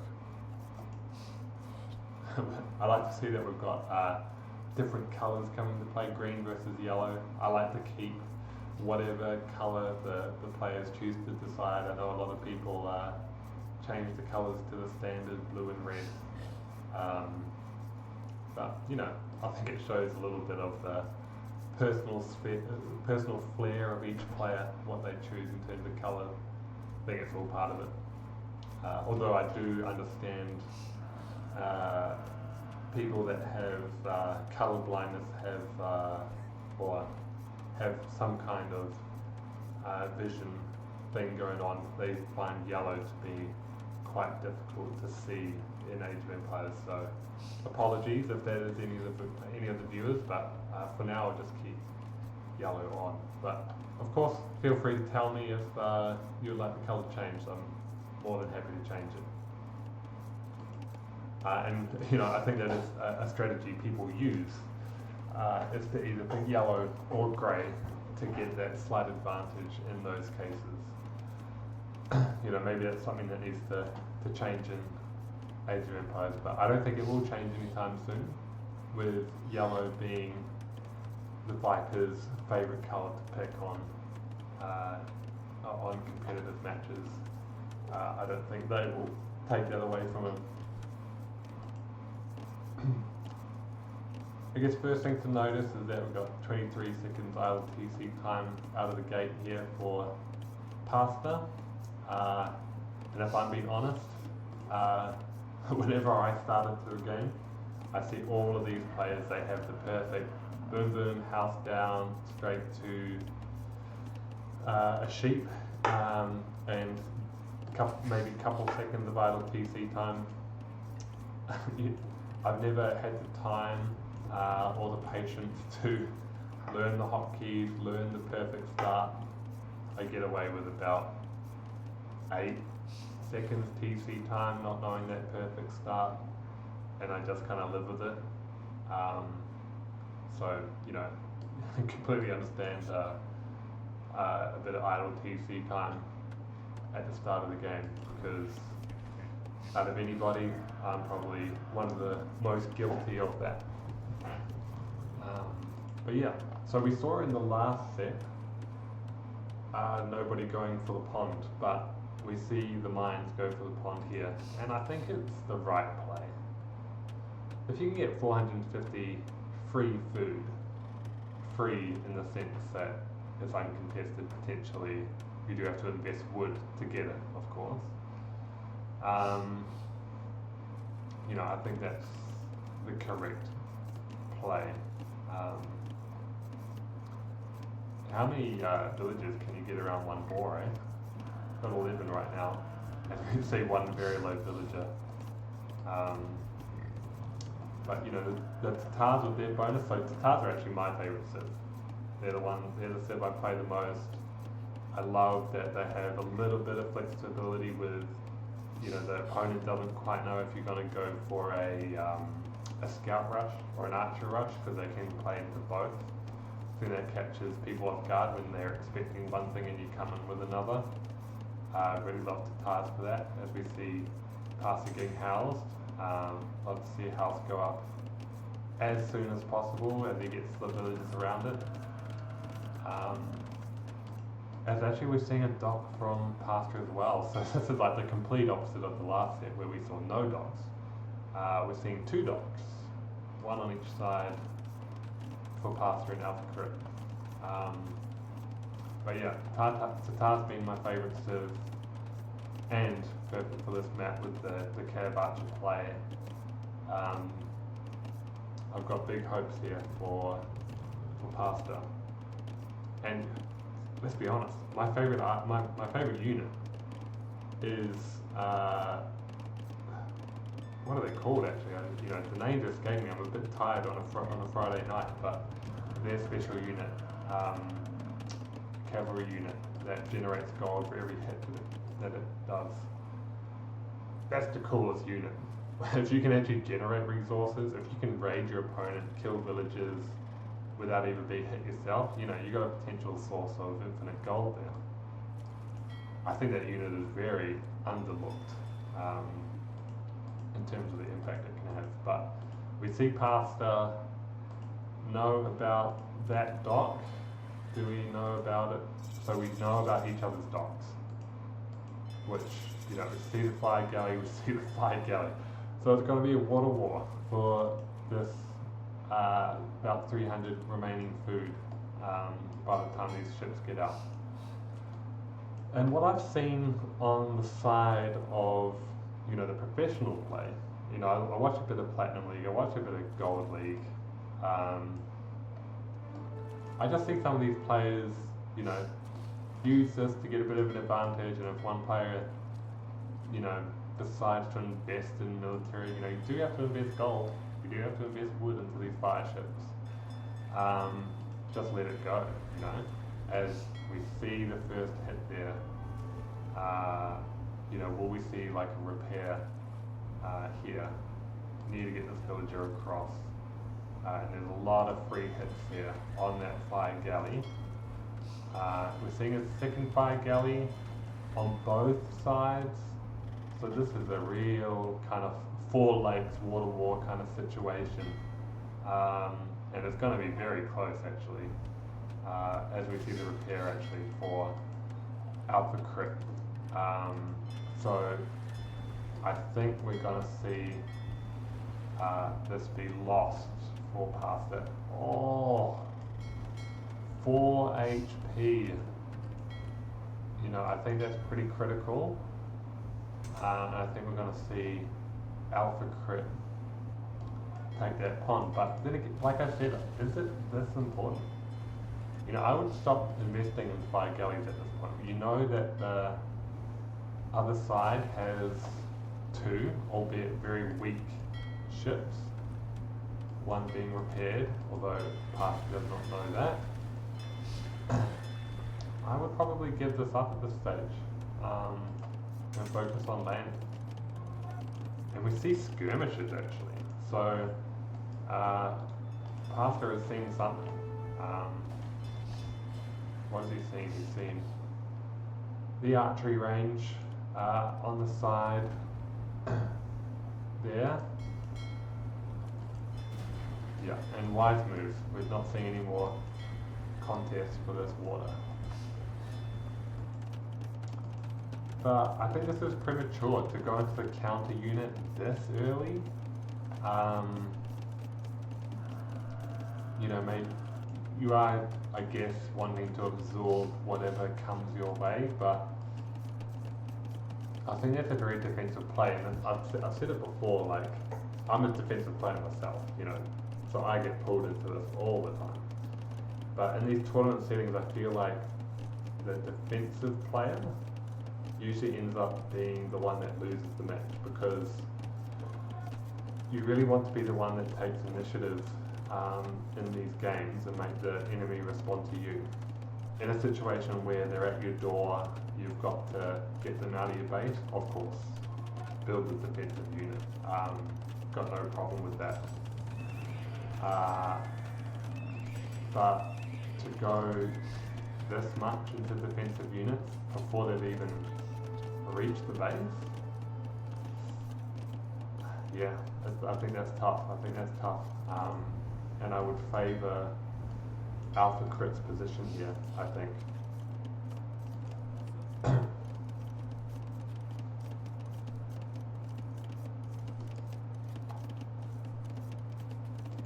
You know, amongst all this craziness as well, we do see the idle TC time creep up for both players. Pasta creeping up a little bit more than Alphakrit. We see both players move to the middle wood lines, which you do see approximately at this time.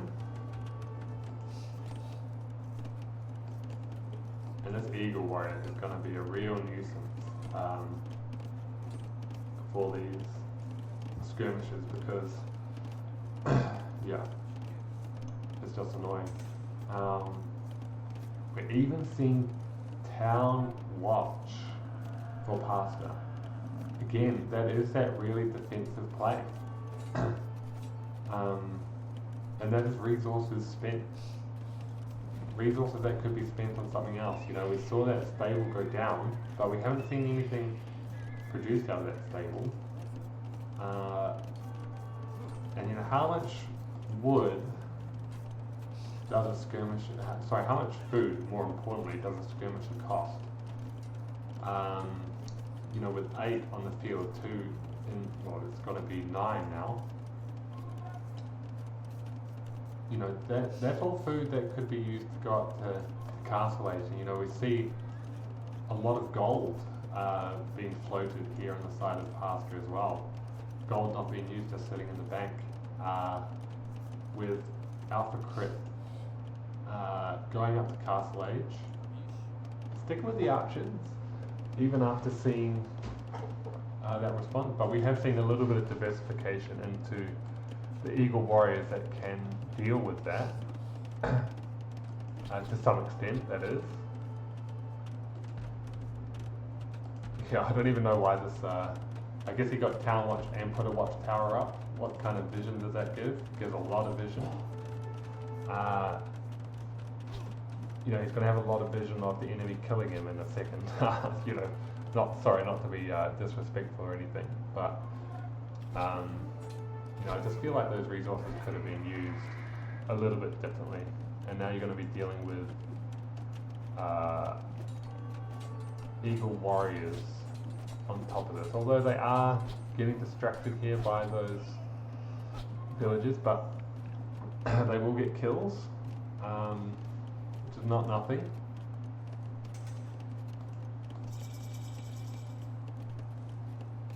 Castle Age achieved from Alphakrit. Got the scout play. I like the scout play, but again, that's a lot of food. Very food intensive here. And again, the gold not being used. I believe we saw a bit of market play to even out that economy a bit, which we love to see, but we've got a bit of a power spike now that, you know, Pastor rightfully so is trying to avoid, but it's got about 40 more seconds here on that castle time, so he's not really going to get there in time, and a lot of damage is in a way you kind of have to take this fight with unupgraded units.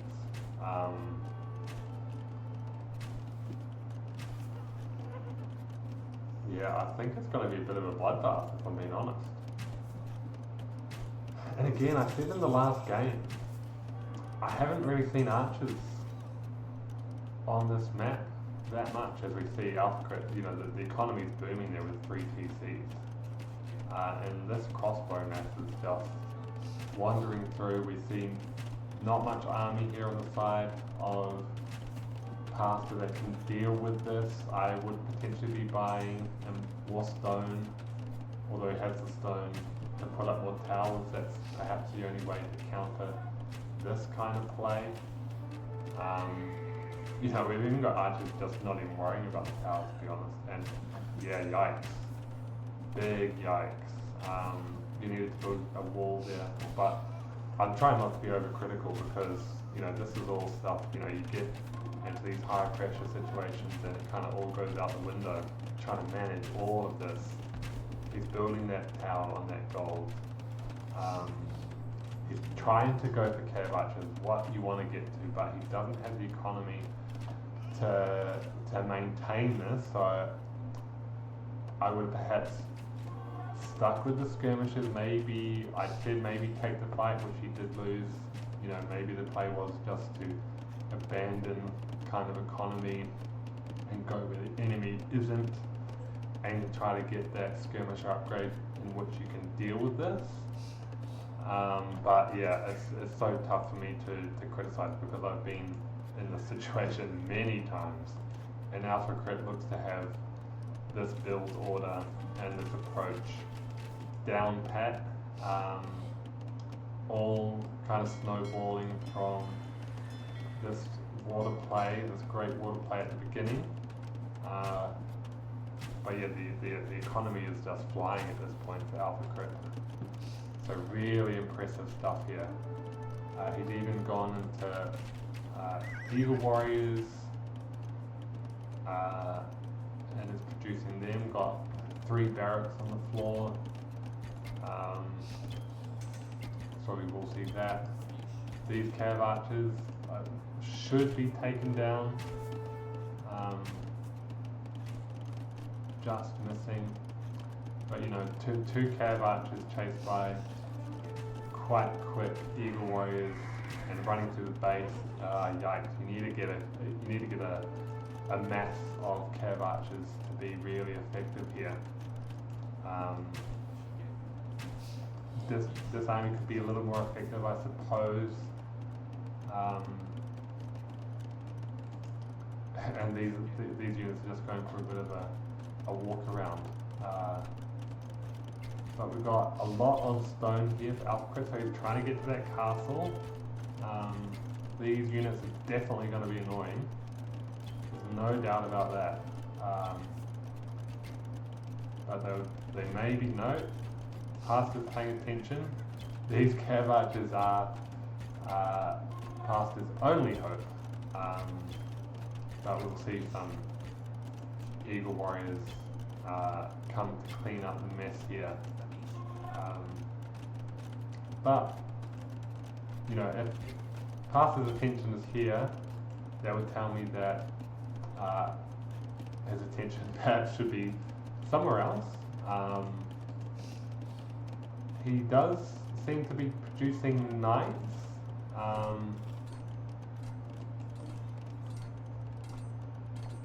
You know, unless you get the mass, Eagle Warriors do have a little bit of an advantage over knights, have some kind of bonus against them. So, again, I don't know that matchup all that well because I don't play Meso-Cis myself, and I, to be honest, don't see them all that much in my ranked games either.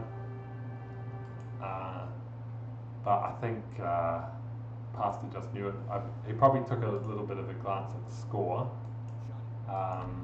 as this tower was going down and that wood line about to be exposed, and thought, I'm too far behind. Although he could have killed them with those knights, but you know, the game did seem to be out of hand, all stemming from water and then this archer play coming around the side. So great game from Alphakrit, seems to be on point here. Looks to be a scary player in this group for sure. Yeah, let's get over to game 2.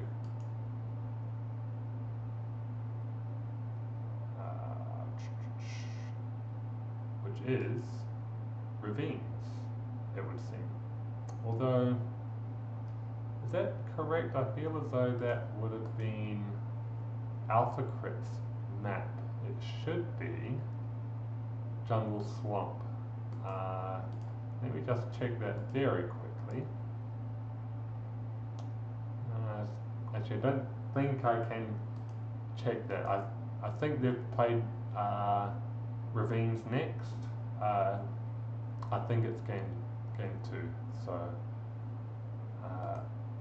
let's have a look.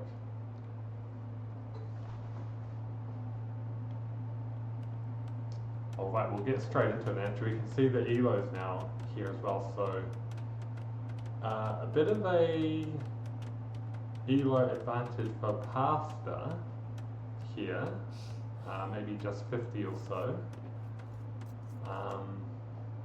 But again, this is Alphakrit's map. So Alphakrit should have some kind of strategy in mind for this map. But I think it's a pretty good matchup for Hindustanis. You know, Magyar's obviously going perhaps for a scout rush, is what they're well known for in feudal. You know, if Hindustanis can get to a spear defense going into camels, I would like to see that.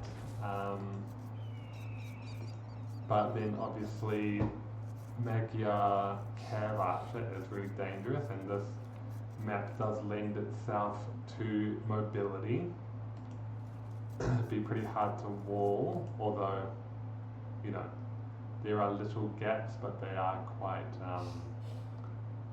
choke pointy. You could wall up all of these gaps if you had enough time, if you went into late game, for instance. But I feel as though the map does lend itself to mobility, which would play into the Magyar's hands. And Hindustanis, they obviously have the Gulam, which we've seen in the previous set as well. Could potentially deal somewhat with the Cav Archers, although not being able to keep up with them in terms of speed, are good in terms of taking down Archer balls, if you want, as they have that pass-through damage and high pierce armor as well. So, yeah, interesting matchup, and a matchup that I think lends to Pasta's advantage here. So, yeah, we'll see. I think what it's going to come down to is the effectiveness of this scout rush that Alphakrit will inevitably do. And if you're Magyars, I feel as though you have to go into that scout rush because you have no eco bonus. You really have no eco bonus to speak of. So I feel as though you have to go into some kind of feudal aggression play in order to get an advantage. Because if you just play it standard, you know, Hindustanis, their eco advantage is that their villages cost a little bit less, so they should be up on food a little bit. You know, if you just play it standard with that advantage against the no advantage of Magyars, the Hindustanis should come ahead. So it's all going to come down to the scout rush, in my opinion. Yeah, and the start for this map, obviously you have a lot of deer, you've got a lot of pigs, you've got a lot of berries, 2 groups of berries, then your home base, so we shouldn't see any farms come up quickly. We should see a lot of herding, herdables, boars, I believe are on this map. Are boars on this map? I thought they were. Maybe they've already taken them, but and I'm just not paying attention. But we shouldn't see the need to go into farms, which again probably works in a favour of Alphakrit, because that means you don't have to be on wood in order to, well, you don't have to need much on wood in order to, you know, transition to farms. You can delay that, you can focus your efforts on food, but we do see him go more to wood, which I think is curious. But you do need wood to obviously get to that barracks and to that stable. So maybe that's the thinking there. We see the barracks go down, which should be ready in order to go to a quick stable. So I'm liking how refined this build seems to be for Alphakrit, although he is housed, so speak of the devil, you know, you speak too soon and something happens. But Hindustanis, what are they going to go for to begin with? Personally, I know that the scout rush is coming. That's the one thing about Magyars, they're so predictable. So you can really just go into your spear defense almost immediately without scouting it. And you know, I wouldn't typically recommend that, going in blind into something. But I think you can telegraph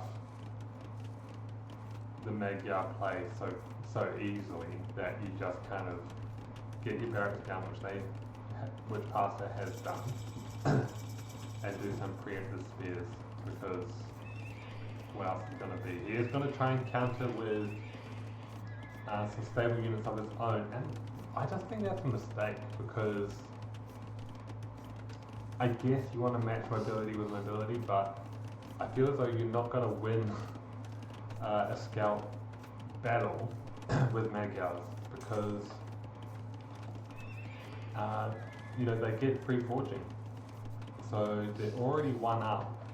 We don't have a blacksmith to compete here for Passer, so Passer's going to need to get some, you know, superior numbers of scouts in the field.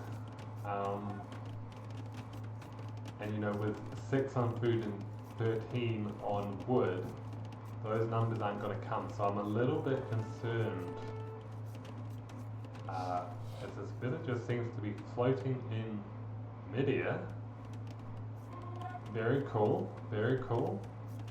But I am a little concerned. I do love this though.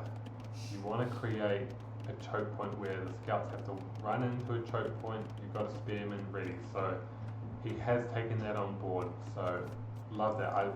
If I was to do anything, this is funny. You got groups of 3 here, but I would not be chasing these. I would not be chasing these at all.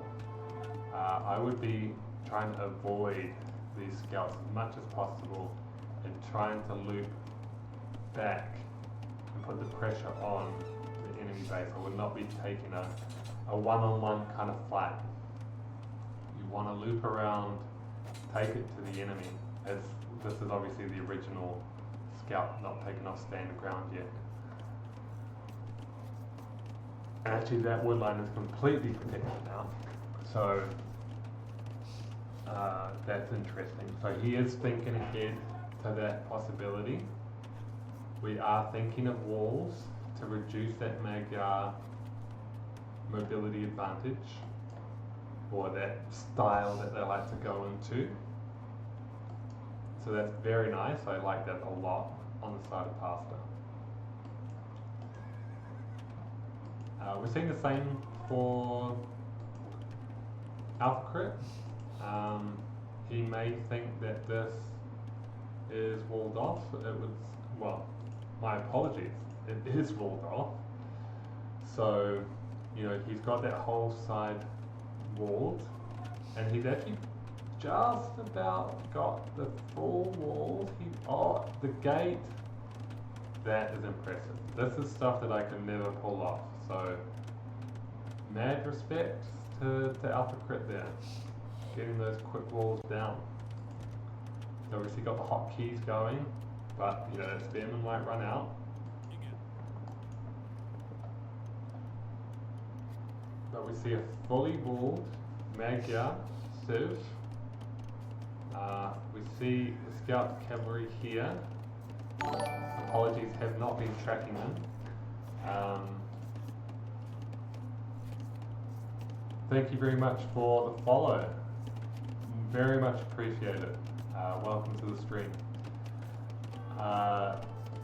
Yeah, well, I mean, if I'm being honest, we have not seen the damage required on the side of Alphakrit yet, although he does have good scout numbers. We did see a scout be taken down there. So I am very impressed by Alphakrit. Like I said, I was concerned, but I think he's dealt with this well. And you know, maybe in terms of the map choice, he tries to get this around, and he will get that kill. He will take, dodges the arrow fire. The ravines is an interesting one because it is an open map. I can see why Magyars are picked. But you know, ravine obviously having this very protected base and great pick off there by Pasta. You know, having this protected hill, you do have exposed woodlines to some extent, but yeah, it's maybe not, as we see units run past each other, although I would not be chasing that if I was Alphakrit. I would have run right through while he was not looking, and maybe picked off this villager. You know, maybe it's not as good as a map for Magyars as I'm thinking. But one thing to consider here is, you know, we've forced a big army response from Pasta, and we're going to see Castle Age very soon from Alphakrit. And you know, we see that camp just being built because I think Pasta now realizes, hang on a second, I don't have any gold for Castle Age. So we've seen a bit of gamesmanship here from Alphakrit, because I think he knew that, okay, I've made the enemy respond to this, and respond to this in quite a big way. That would give me the advantage to go into Castle Age. So I think Alphakrit, in terms of strategy, has really, you know, he's really on point right now. But we don't want to see that scout die, for sure. We're seeing Spearman response. You know, I would not be taking the barracks with a flag on it if I was Pasta, as he wisely backs away. But we're only seeing a 30-second difference-ish in Castle Age. We're not seeing a huge res collection difference. We are seeing a little bit of an idle TC time difference. You know, not ideal to have 2.5 minutes of idle TC time, but at this skill bracket, you know, in my skill bracket, I would definitely have something like that. But you know, in a tournament setting, you will want to try and minimize that as much as possible. Well, yeah, so, see a few scouts taken down, and I think this will require the Hindustani player to transition to something else, and I think we're seeing that with the armor upgrade coming in there for cavalry. I say a change. He already does have cavalry, but maybe a different cavalry army like camels that will counter the inevitable more cavalry we're going to see for Alphakrit. But we are seeing Cav Archer. So he's gone for the Castle Age Cav Archer. I think it is a good strategy. You want to get the Cav Archer at some point as Magyars. You've chosen early Castle Age as that power spike, while also going for the 2 TCs. So I feel like this is not easy to execute, going for Cav Archer and going for a boom kind of play at the same time. And it's not going to be perfect as he's, you know, this is perfect if you're on the side of Alphakrit, that you have, you're not floating any resources. That just shows a sign of efficiency in managing your economy. We actually see the spearmen take villages off that town centre construction, and we see skirmishers as a response to the spearmen, which is a good idea, but maybe not that necessary. Although, what else are you going to produce to counter the spearmen as Hindustanis? Got the camels. Of 2 mines of camels, although we do see husbandry, you need husbandry if you go into camels versus cav archer, because you want to minimize that hidden run potential of the cav archer. If you've got faster camels, you can kind of mitigate that a little bit. So I think that's extremely smart on the side of pasta, and this is shaping up to be actually a pretty good game here, as we see both players figuring each other out, which is exactly what you want to see in a set. So big props to these players. I'm loving every second of seeing this. The scores are close.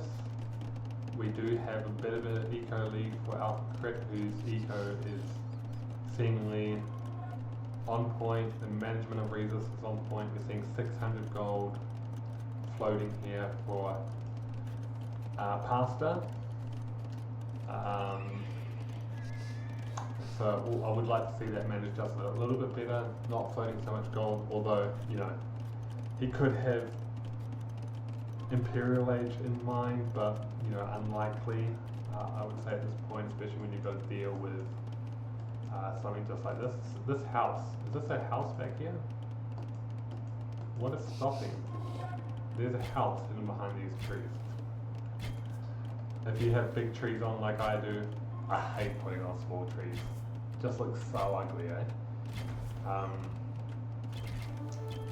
But, you know, if you have big trees on like me, you would never see the house. You would never see the house.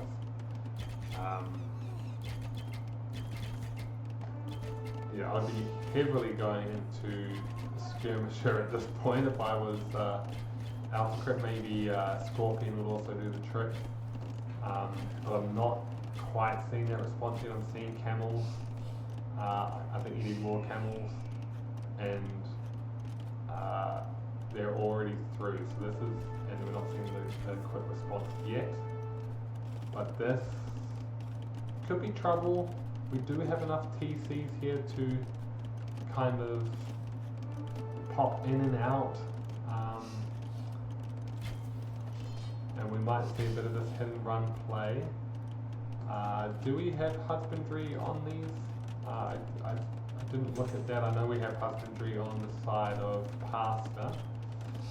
Got 140 move speed compared to, as I try to click on one, 160 move speed. So the camels are faster. So that would indicate to me that perhaps he doesn't have husbandry, but, you know, they're trapped here. But, you know, don't overreact. I would just wait until you have the numbers and then take that fight. I would also perhaps, well, I guess if you've got the bonus damage, you don't need the attack thing. So we see the Scorpions, which was great, and I think it baited Alphakrit into that there, and I think you got to commit. I would commit here if I was Pasta. Whether that is the right play or not, yet to be determined, but I think he played this extremely well, making sure there was no exit. So I think that's fantastic play there from Pasta, especially with the Scorpion addition. You know, I think there was a bit of strategy, maybe like the strategy was just a bit off in Acropolis, but I'm seeing that the responses are still defensive on the side of Pasta, but I'm seeing the right responses, so that's a really encouraging sign for him. As we're seeing a quite close score game right now as well.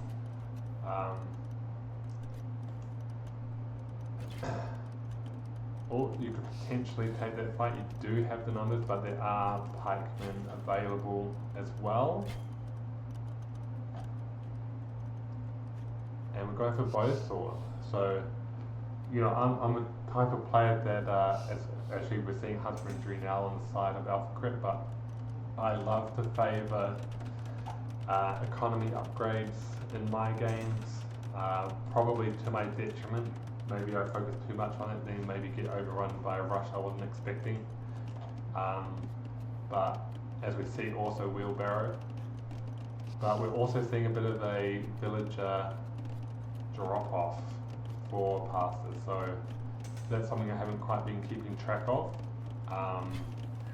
So while Alphakrit has been roaming around with army and Pasta responding well, perhaps we haven't seen, you know, the two minds of Pasta operating at the same time.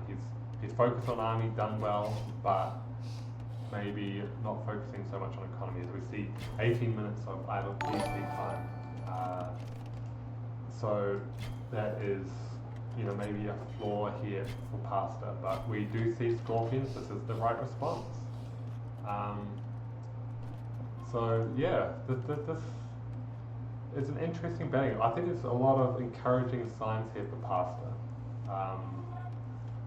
despite perhaps the villager eco component of the game slipping away just a bit.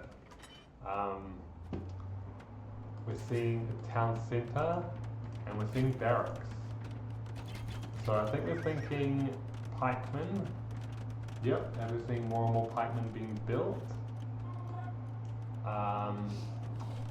If the advantage was going to be taken at this point, I think it has to be now. Don't have to worry so much about your own village, although you do have to be concerned about the castle drop, of course. Maybe you can force a defensive castle rather than an offensive castle. But this castle should never go up. As Alphakrit is just finding that out now. Yeah, I would be looking to secure resources. This Scorpion play is brilliant because it does counter both of the units that Alphakrit is producing with the Cav Archer and the infantry. So I think we need to find another solution here on the side of Alphakrit. Even though he does have the eco lead, he does need to find that right combination of units, as Pastor responded well.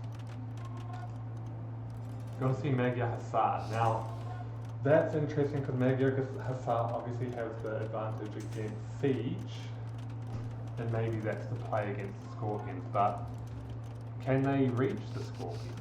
If he has enough Scorpions, can they keep them at bay? Potentially, although I should have mentioned from the beginning that we are in Imperial Age 4 Alphakrit, while we're only seeing it tick up now to Imperial Age 4 Pasta. We're also seeing Alphakrit going to light cav despite the camels. So we, maybe we have the siege covered, but we don't have the camel covered yet. I think we're thinking pikemen still for that answer. If you can get to the siege, then your pikemen can get to the camel, or undeterred by the siege, they can get to the camels undeterred. I think that's the thinking, and I think that's quite a reasonable decision there. As we see, villagers keep them getting picked off on these front farms, perhaps deleting these front farms so no villagers go there again would be the play, or maybe sitting your scorpions here, as we know that Alphakrit likes to keep returning to that area to keep poking and prodding. Well, we're seeing 130 villagers now for Alphakrit. So he's really got the economy game going. This is, yeah, I'm really impressed by Alphakrit's game right now. As we see him get housed at 175, so he's got a lot of military right now. As I see Alcatraz in the chat, glad you're enjoying the stream. Looking forward to reading some of those responses in more detail. I'm terrible at looking at comments and looking at the screen at the same time. But glad you're here enjoying. And actually we see those scorpions go down very easily. I'm surprised by that. Perhaps Pastor needs to keep the camels around to defend that, rather than leaving them isolated. But this could be a good exchange right here. Very good exchange actually. We don't have the pikeman numbers here, I feel. Although there are a few in the mix. I feel like you can potentially take that trade. But we're getting to passing tactics now. We've got the full bracer upgrade. We've got the trips going. Grand Trunk Road for Hindustanis. Am I wrong in thinking that's just a trade? That's just a trade in a team game kind of situation? Maybe there's an application for a single player 1v1 kind of thing. But maybe that's a misclick, I'm not sure. Maybe he was thinking he was getting he's going for chemistry. Maybe he was trying to go for the Shitagi upgrade for the hand cannoneers, which would go well against these pikemen, or now halberdiers actually. So, wow, I think we've overboomed at this stage for Alphakrit. We've got 150 villagers, guys. That's crazy. I would start deleting villages potentially, so you can get some more military on the field. Yeah, wow, that's a lot. That is a lot.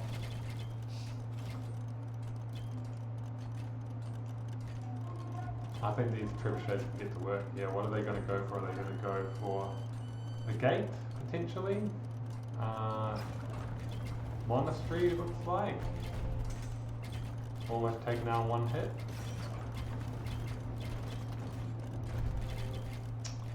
Going to heavy cav archers coming in now. That's going to be the final nail in the coffin, in my opinion, once he gets that. And he can potentially build up more numbers. He will need to micro this, of course, which he will do. But if those camels go for those trebs, which they did do, it just leaves them as sitting ducks. And we do see the hand cannoneers actually, so I feel as though he might have clicked the wrong tick, which is unfortunate. Because I believe Grand Trunk Road, he meant to click the other one that goes for the hand cannoneer range, I believe. Those trebuchets on the side of Pastor are downhill as well from these trebuchets, so that's potentially a losing position. Maybe they needed to move up here by the gate so that they're not in that downhill position. Well, I believe, again, big trees being a problem there for myself.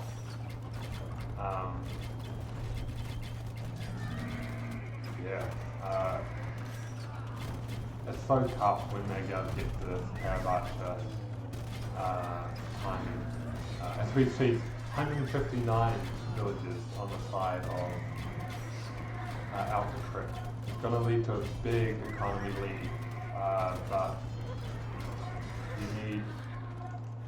you need more army. So that's, you know, actually he has deleted some, I believe. Looking for the dead bodies, can't see them yet, but they are around. But he needs to delete more. He's going to win that castle war, even though those villages will repair. Where are these cave archers are being produced?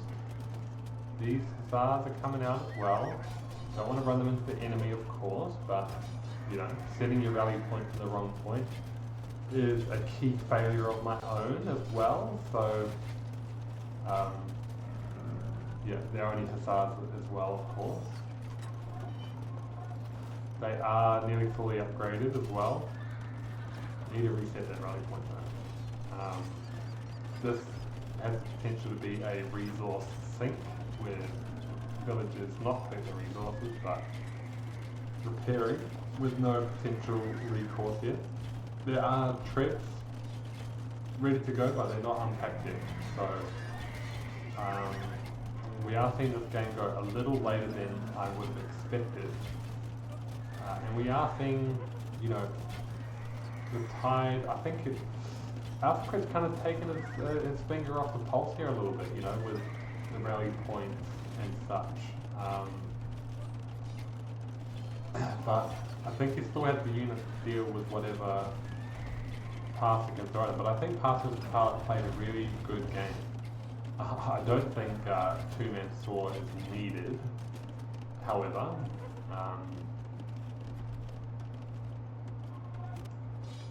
we do see the stables over here, which I haven't seen, and I believe Alphakrit may not have seen it.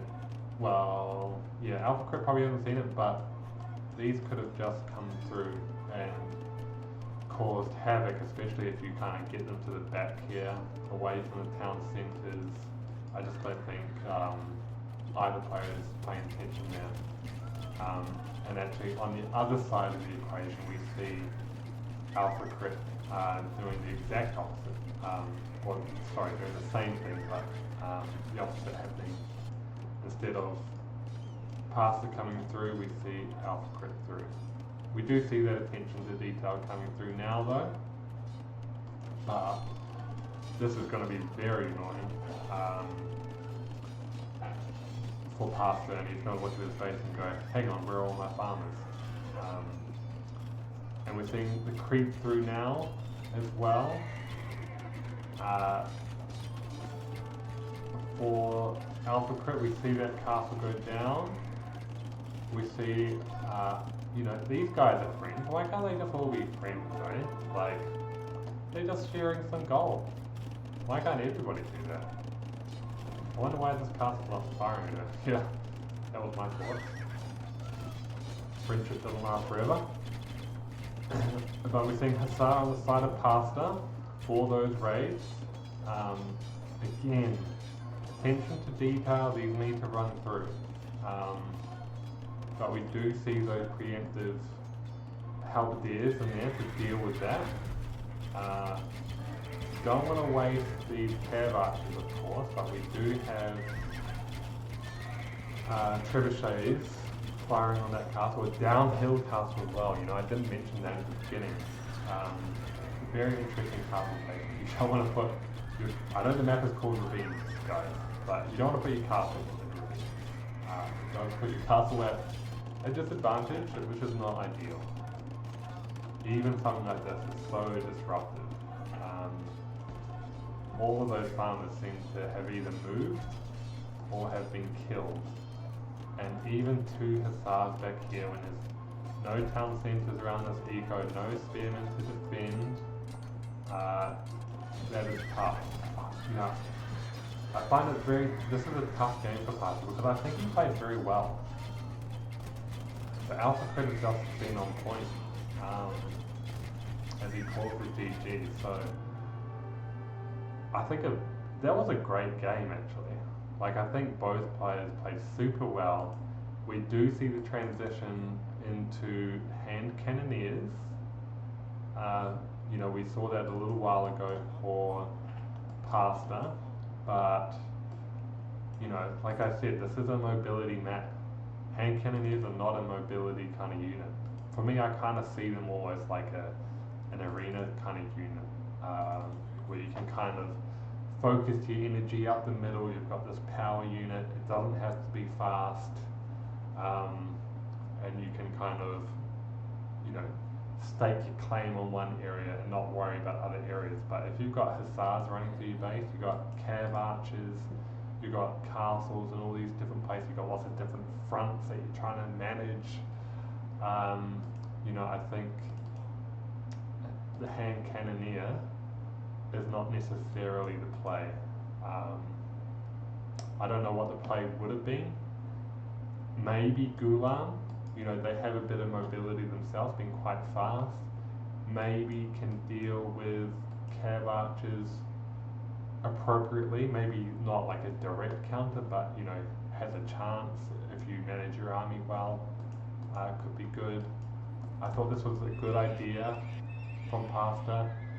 Could be executed just that little bit better, but overall, and in terms of, sorry, to just talk about Alphakrit here for a second, you know, we can see the economy game and that macro economy game for him being his real strong suit here. Well, really it's a bit of both, because he was managing the cav archers around here, distracting, causing idle TC time on the side of Pasta, while also making sure his economy was booming. So I think we're looking at a really strong player here with Alphakrit. So very well played from him. Let's see if Pasta can potentially pick up a win against him, or if Alphakrit can get the 3-0. But before I do that, I'll just quickly check the chat. Yeah, Alcatraz says Gulams and HC, heavy cav. Maybe I'm blanking on something.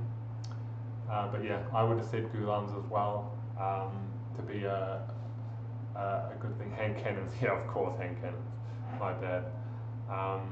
But yeah, I would have definitely said Gulams. I think he should have gone into that a bit earlier, but we just didn't see them at all, really. Yeah, I think that was potentially the play. Yeah, we'll go into, actually I better put the scores on, 2-0 for Alphakrit, very well done. And we're going to go into Jungle Swamp. So, Jungle Swamp, haven't seen it in this comp yet, in the sets that I've covered.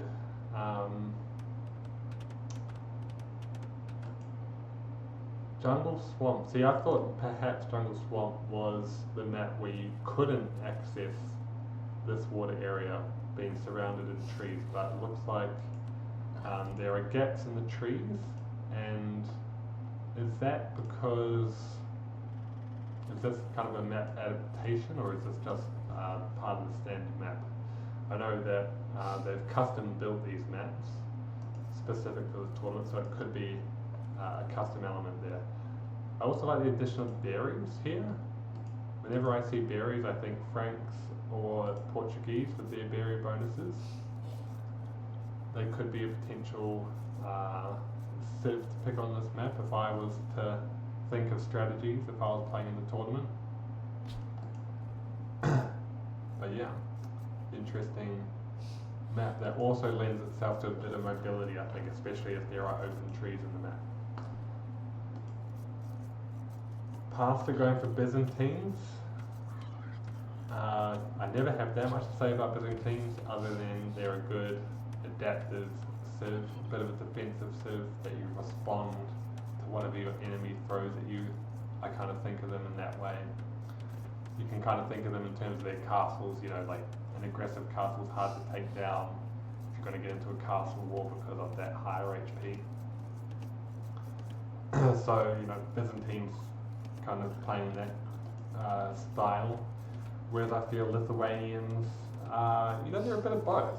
They can play a bit of a defensive style as well with their faster spearmen and the like. they have that against cavalry civs of their own, but they obviously have that cavalry focus as well, especially if you get into relics. Their knights can be the best knights in the game, best cavaliers, paladins, whatever, can be the best in the game. There does seem to be 1, 2, 3, 4, 5 relics. We'll see if he focuses on those relics. And yes, I was just about to get into this as well. They do have a little bit of an eco bump at the start of the game, I believe. Do they have more wooden food? Is that what it is? Like 50 of each or something like that? It allows them in hybrid mats to get onto water. Doesn't have the wood yet, so we're just going to collect some fish for now. But that's an interesting point as well. We've got deep fish in the shallows. Now look, I don't know quite how that works, outside the game in terms of game logic. But as we know, AoE is not a game of logic. This can happen. Deep fish in shallows. Yeah, make it make sense. I don't know. But the dock going up, and this is more than Acropolis. So Acropolis, I think we saw 450 wood and 450 food in the middle. We're seeing about 1,000 in the middle as an approximate. I think it's much more worthwhile to fish this, if I'm being honest, and contest this. But we're seeing Pastor do just that. He's going to try and contest this. Although he probably does not know that Alphakrit is here. Maybe he should know he's here. Actually, he does know. Well, at least he knows now.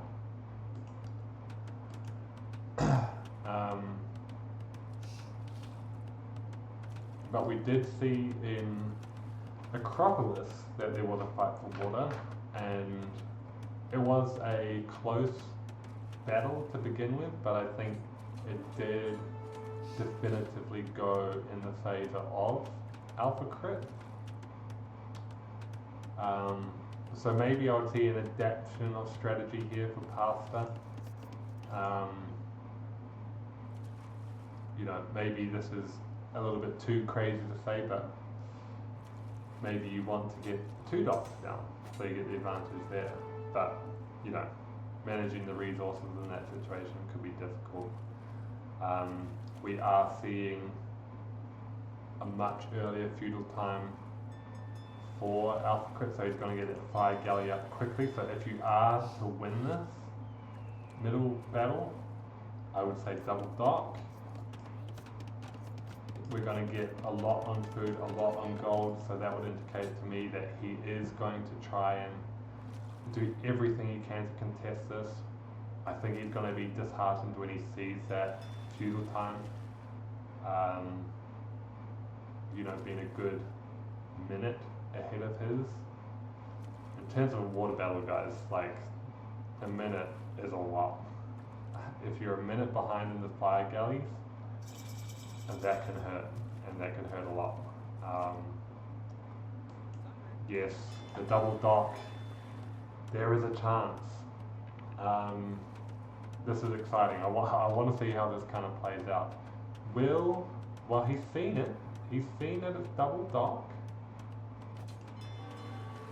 He's going to try and delay it by attacking these villages.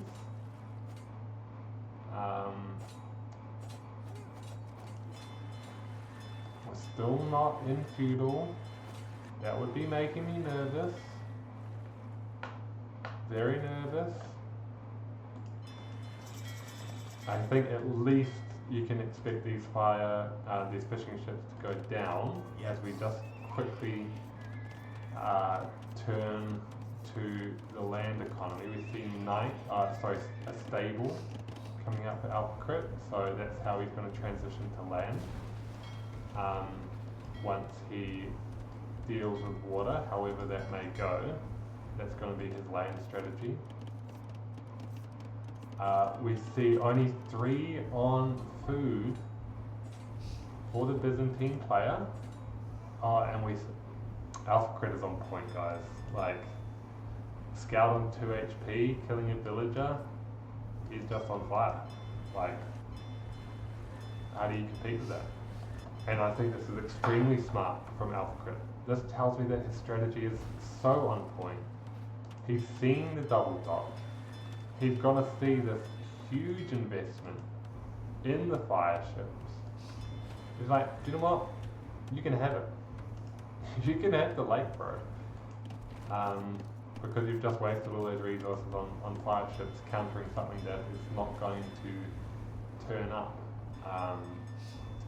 Again, this is stuff that I'm all guilty of, guys. Like, this is so hard to manage in the moment. Like, oh, I've got this lake.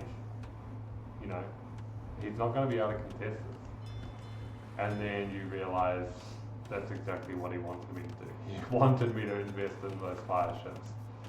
And your heart just sinks once you realise that. So, Alphakrit, you know, you're doing passive dirty, I feel, because the strategy's just been so good. You know, in terms of brick bracket, I would say this would be one of the best players that I've seen in this bracket. Haven't seen all the players, of course, but Alphakrit would be one to keep an eye on for sure.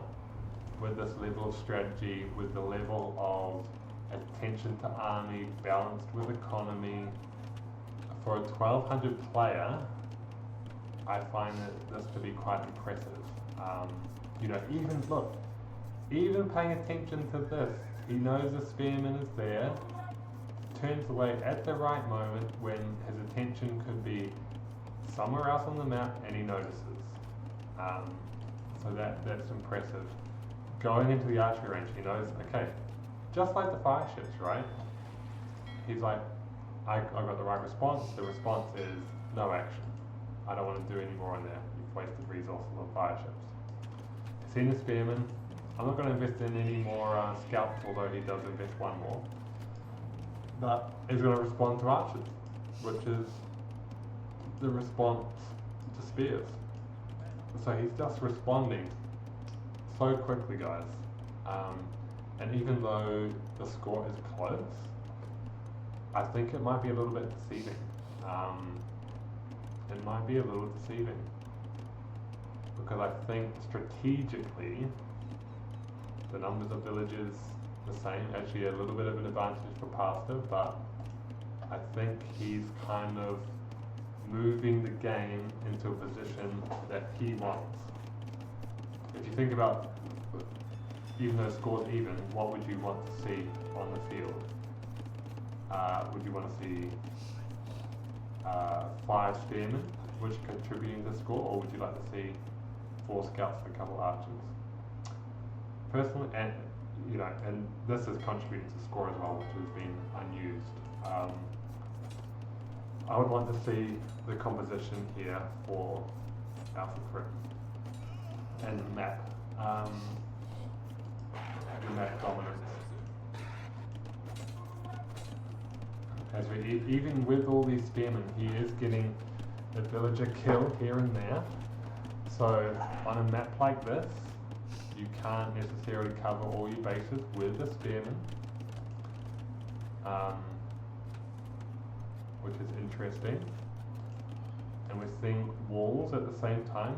Better make sure he closes that gap and not forget that. And we probably see a wall come down the side here. So I'm noticing this with Alphakrit as well, that he'll get into a position of map control by forcing the responses to come in the enemy's base and use that as an opportunity to wall up and prevent any damage happening back home, and use that as his opportunity to boom. It's all very clean indeed, and now we've got the combo with scouts and archers. This is very nice from Pastor, but we see the quick response again. If it was me, all my archers would be dead. So, but this is protecting a lot of economy here for pasta with wood lines and gold.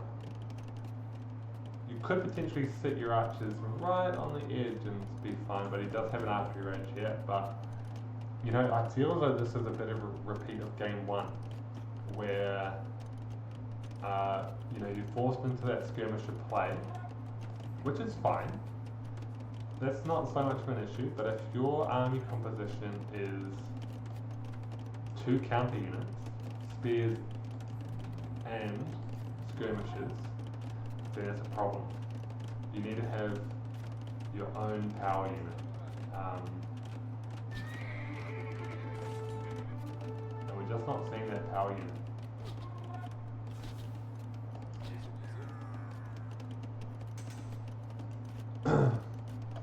And walls are up. So, well, I say that. Walls are not totally up.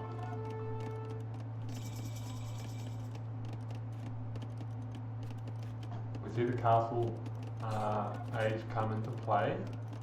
And this army control is very, very nice. It's not terrible here for pasta.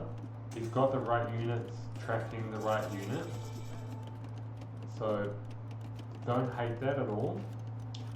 We don't quite see the same level of attention here. You know, obviously we're seeing a lot of micro for Alphakrit here that we haven't seen the second town centre dropped just yet, but I'm sure we'll expect that quite soon. But you know, again, strategically, he's been so on point, because now that those spearmen are dead, well, how is he going to deal with knights, which he now has to deal with? Is he going to have to build more spearmen, which I never feel great about when I'm building large quantities of spearmen in feudal age. Well, sorry, they're in castle age now, but you know, early castle age. Yeah, it's not a good feeling. And actually we have 4 knights and a lot of idle TC time coming into play. And we see constant knight production from 2 stables, so it might be the overwhelm of knights play. And in that case you don't want to spend too much on town centres, only getting to the second town centre now, but obviously if you're investing food resources into 2 town centres, it does prevent your ability to produce knights on this scale. And they do have upgrades on armour and attack, and you know, that overwhelming number is coming into play. And you know, this is a huge weakness of my game myself, is when players go into double knights in a very good knight civ. You know, I failed to respond appropriately as well.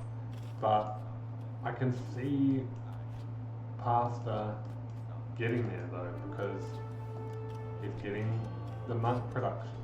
And you know, I always forget about monks. I do remember from time to time, of course, but you know, when I see a lot of knights, and I'm like, I should have built a monastery, but I always think about it too late. So I do like this edition, defensive edition, but at the same time, this has gone unpunished. Like, Alphakrit knows that he's done damage to his opponent. All he has to do is pay attention to his economy, keep that lead, especially with a 50 to 30 villager advantage. Knights in the field, the opponent can't go far, especially if you keep track of them, which he does do. Nothing gets past this guy whatsoever. You know, so he's got the map control, and I don't see the map control shifting anytime soon. You know, and talk about 30 villages. 4 of those are fishing boats, so he's actually only in 27 villages. And Again, he's just ahead of the game, I feel. Because now he's got light cav. That's impressive though, going in and out of the town center. He did lose 1 month, but the fact that Alphakrit has produced light cav here to deal with the monastery that he saw, like, guys, I mean, I wouldn't, it's quite a risky game though, that's for sure. But you need your monk around here. But having like, what are you supposed to do in this situation? Yeah, this is tough, guys. You know, I don't think Alphakrit.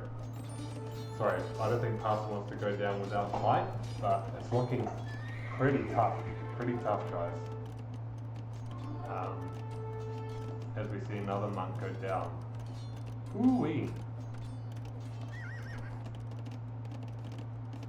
And still on 1 town. So we are in Castle Age, but we're 1 town centre. Doesn't bode well for catching up in terms of village elite that's already there.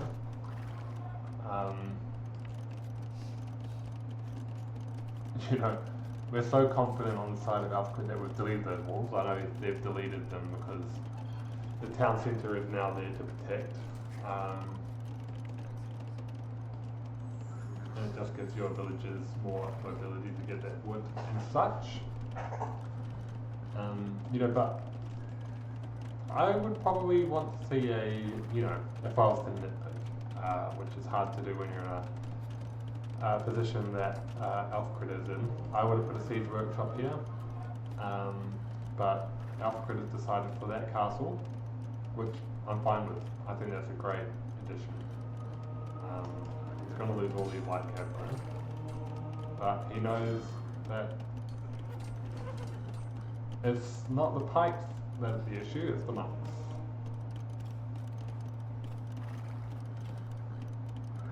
All he has to do is protect, you know, even knights can take this fight against pikemen. You only have to, and he sees them, he's keeping track of where these monks are.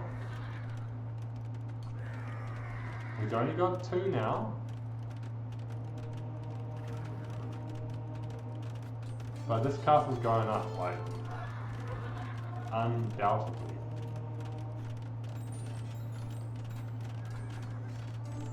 These pikemen are not going to prevent this castle going up, and this castle can range. The only, well, I was about to say the only TC of past it, but he has built another.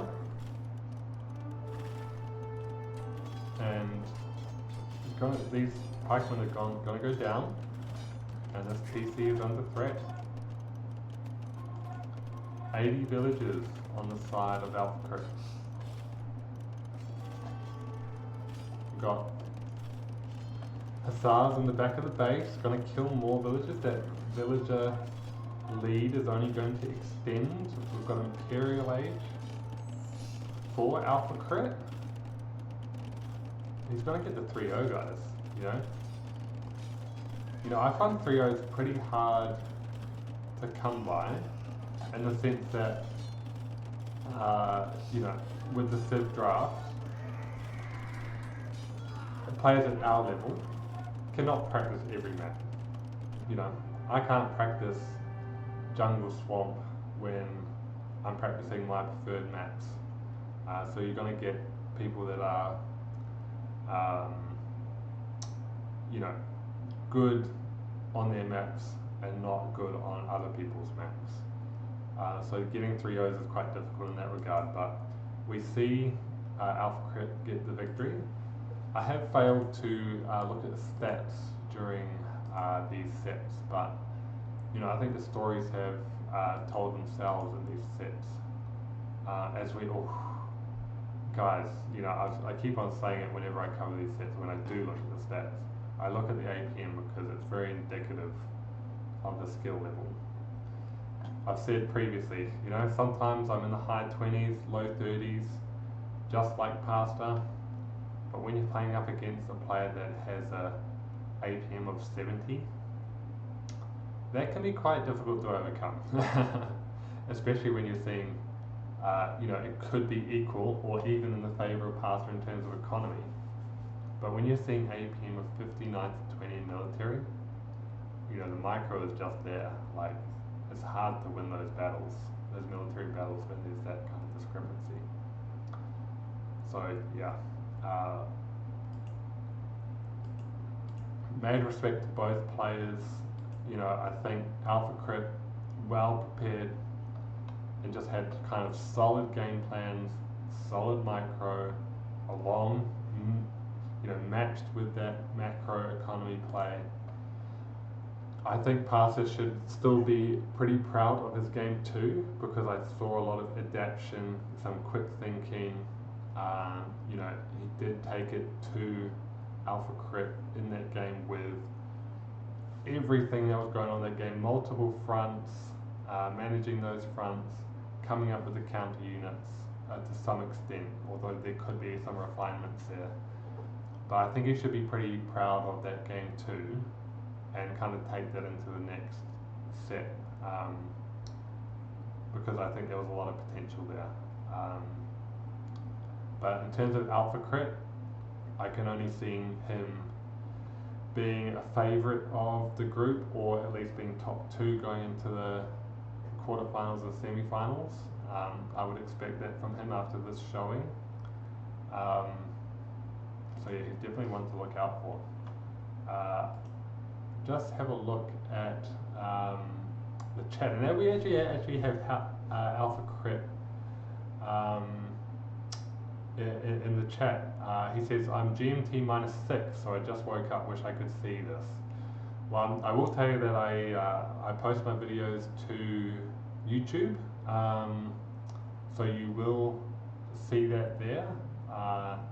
I will post it in the T90 Discord, and you can have a look at that VOD. But just for your knowledge, Alphakrit, I'm a pretty, like I've said before in other streams, I'm a pretty low quality, not low quality, I shouldn't say low quality, I'm a low production value streamer, very small streamer. I'm a little bit worse in terms of ELO, in terms of this bracket. I'm probably like a 1100 kind of player, and kind of just learning from this bracket as I go along casting it. But yeah, love to see you check out the stream, and hope you enjoy it. But yeah, very, very well played. Yeah, so I should also say I'm Australian time, so it's not, I'm Australian evening right now, which does not lend itself to good viewing in other regions of the world like America or Europe. But just doing it for the fun, guys. Like, I don't want to be a big streamer or anything like that. I just want to cast some AoE, get to meet a few people, and kind of just get in the spirit of the community tournament. Like I said, my goal is to make sure that everybody in the brick bracket gets a set covered, at least one. I'm sure people will get more than just one, maybe 2, 3, from other streamers and the number of other great streamers covering this tournament. But just want to be involved and give a bit of diversity to the cast. Yeah, and maybe it's a good, as we wrap up the stream here, it is getting a bit late here for me in Melbourne. But yeah, just to wrap up the stream, like, I've really been enjoying covering this, so I will definitely be covering more. It is my 1-year-old, well, my daughter's turning 1 year old over the weekend, so maybe no more sets over the weekend as I focus on family things, but I'll definitely be back next week. But if it is a quiet weekend with the family, I could get on here another evening, so we'll just see. But I'll be exclusively covering the brick bracket for sure. Yeah, anything else to say? Just summing up, Acropolis, very popular map, see everybody playing that in this tournament. Haven't seen Jungle Swamp, first time. I did cast the Pacific Island map a couple of days ago, but enjoying these different map picks and the variety of the map picks. Like I said, there are the favourites like Acropolis that seem to pop up time and time again, but I don't think it's been stale. I think the map variety's been great. I think at this level you do see a diversity of picks as people go into their comfort picks a lot. So I do like to see those picks. How was my Eco KD like that? Let's just have a little peek. You lost 3 villages. No, wait. Well, he killed 3 villagers, apparently Pastor did. That would have been your ships. That would have been your boats.